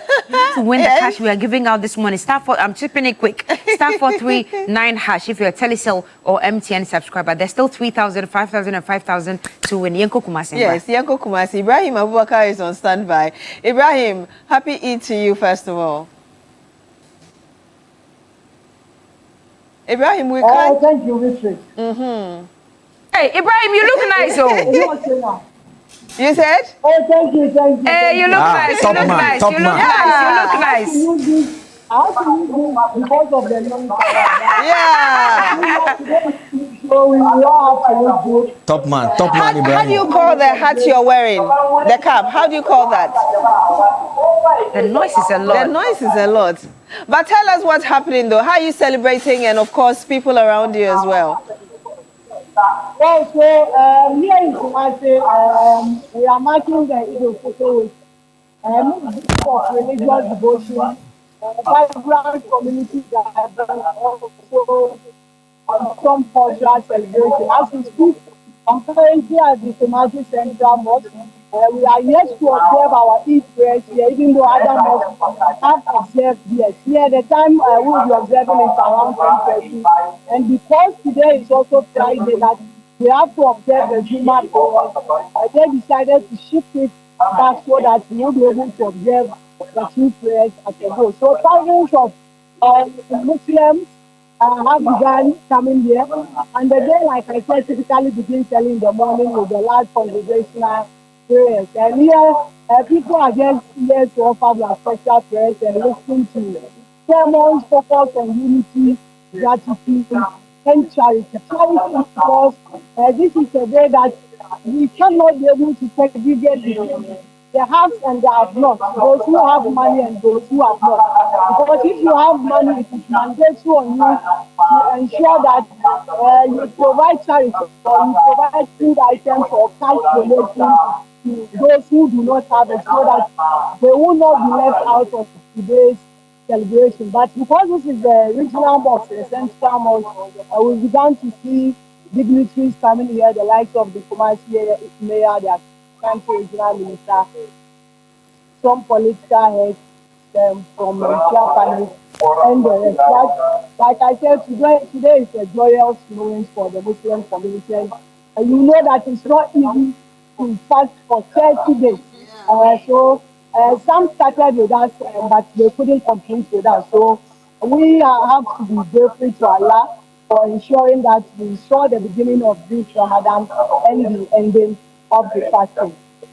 Congratulations to you and all those who took part in this, even to those who couldn't finish, because at least they tried, right? Ibrahim, thank you. You look nice, by the way. We love your hats, but I'm sure we'll come to you for a lot more when it's time for the news at 12. Quickly, let's get into winning ways this morning. Star 439 hash if you're a Telecel or MTN subscriber. Please, let's see what's happening on the dashboard, all those at the back. Uncle Kofi Capito, good morning to you, Uncle Kofi Capito. You've been watching us all morning. Great to have you watching us. Thank you. Agency? Yes, Consumer Protection Agency. Thank you very much. And then Razak Chidimba Nabil and his entire family, they've been watching as well. Special Eid Mubarak to you. And the Adamu family, Aziz, Fatao, Manan, Hadia Fati, all of you, God bless you so much. All right, star 439 hash if you're a Telecel or MTN subscriber, you get to win 3,000, 5,000, another 5,000. Beatrice, who do we have on the line now?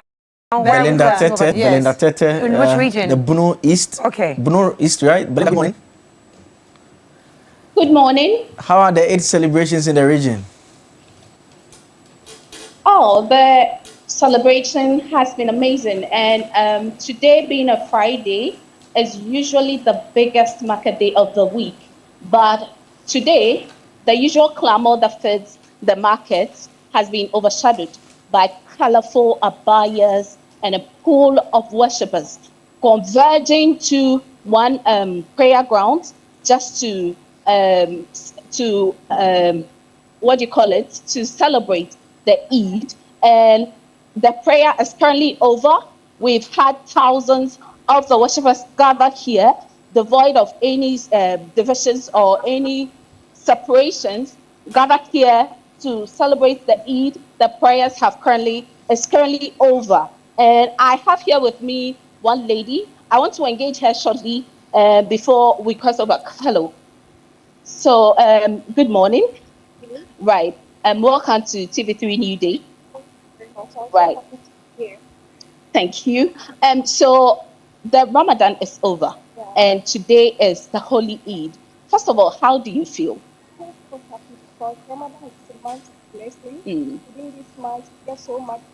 I'm sorry, Belinda. Yes. Yes, we're having a bit of challenge hearing you there, so we'll leave it here for now. I'll put together all that content. Midday, we'll cross over to you and we'll pick it from there. Thank you so much, Belinda, for joining us from the Benue History. Let's get into winning ways now. Let's see what's happening on the dashboard. *439#. You did not give out the 3,000 during the big issue. No, I did a promo. Hey. Yeah, I did a promo. I gave them a chance to participate. Okay. So that they can win. So let's see who's going to win the 3,000 right now. 3,000 coming your way, and the number is 054643. Numbers come after that. Congratulations to you. I am not sure we'll be able to call him, but let's do one last one. Let's do one last one before we go. Let's do one last one. That's the 5,000. Well, the dash. Okay, they are working on it. They are working on it. All right. To our friends and family, God bless all of you. Let's do one more. Let's do one more. The time is far gone. Where did the time go today? Okay, so this one is huge. This one is winning the 5,000. One of the 5,000s. 0597346. 3 numbers come after that. Congratulations to you. You've just won 5. Oh, I wish I could speak to the person, but time in here. Because it's 10:07 already. So I'm sure you'll receive yours on your in your Momo wallet. Thank you for doing this with us. Abaya Vogue, thank you. And Ella of the Gile Center for our Duku as well. Alaji Yusuf. Yes. I've not gone to Mecca yet. Okay, Yusuf. Yeah. Yusuf, and then Sharifa Idrisu. And then Fatima Adam. Thank you very much for watching us. Enjoy a very long weekend. We'll see you on Monday.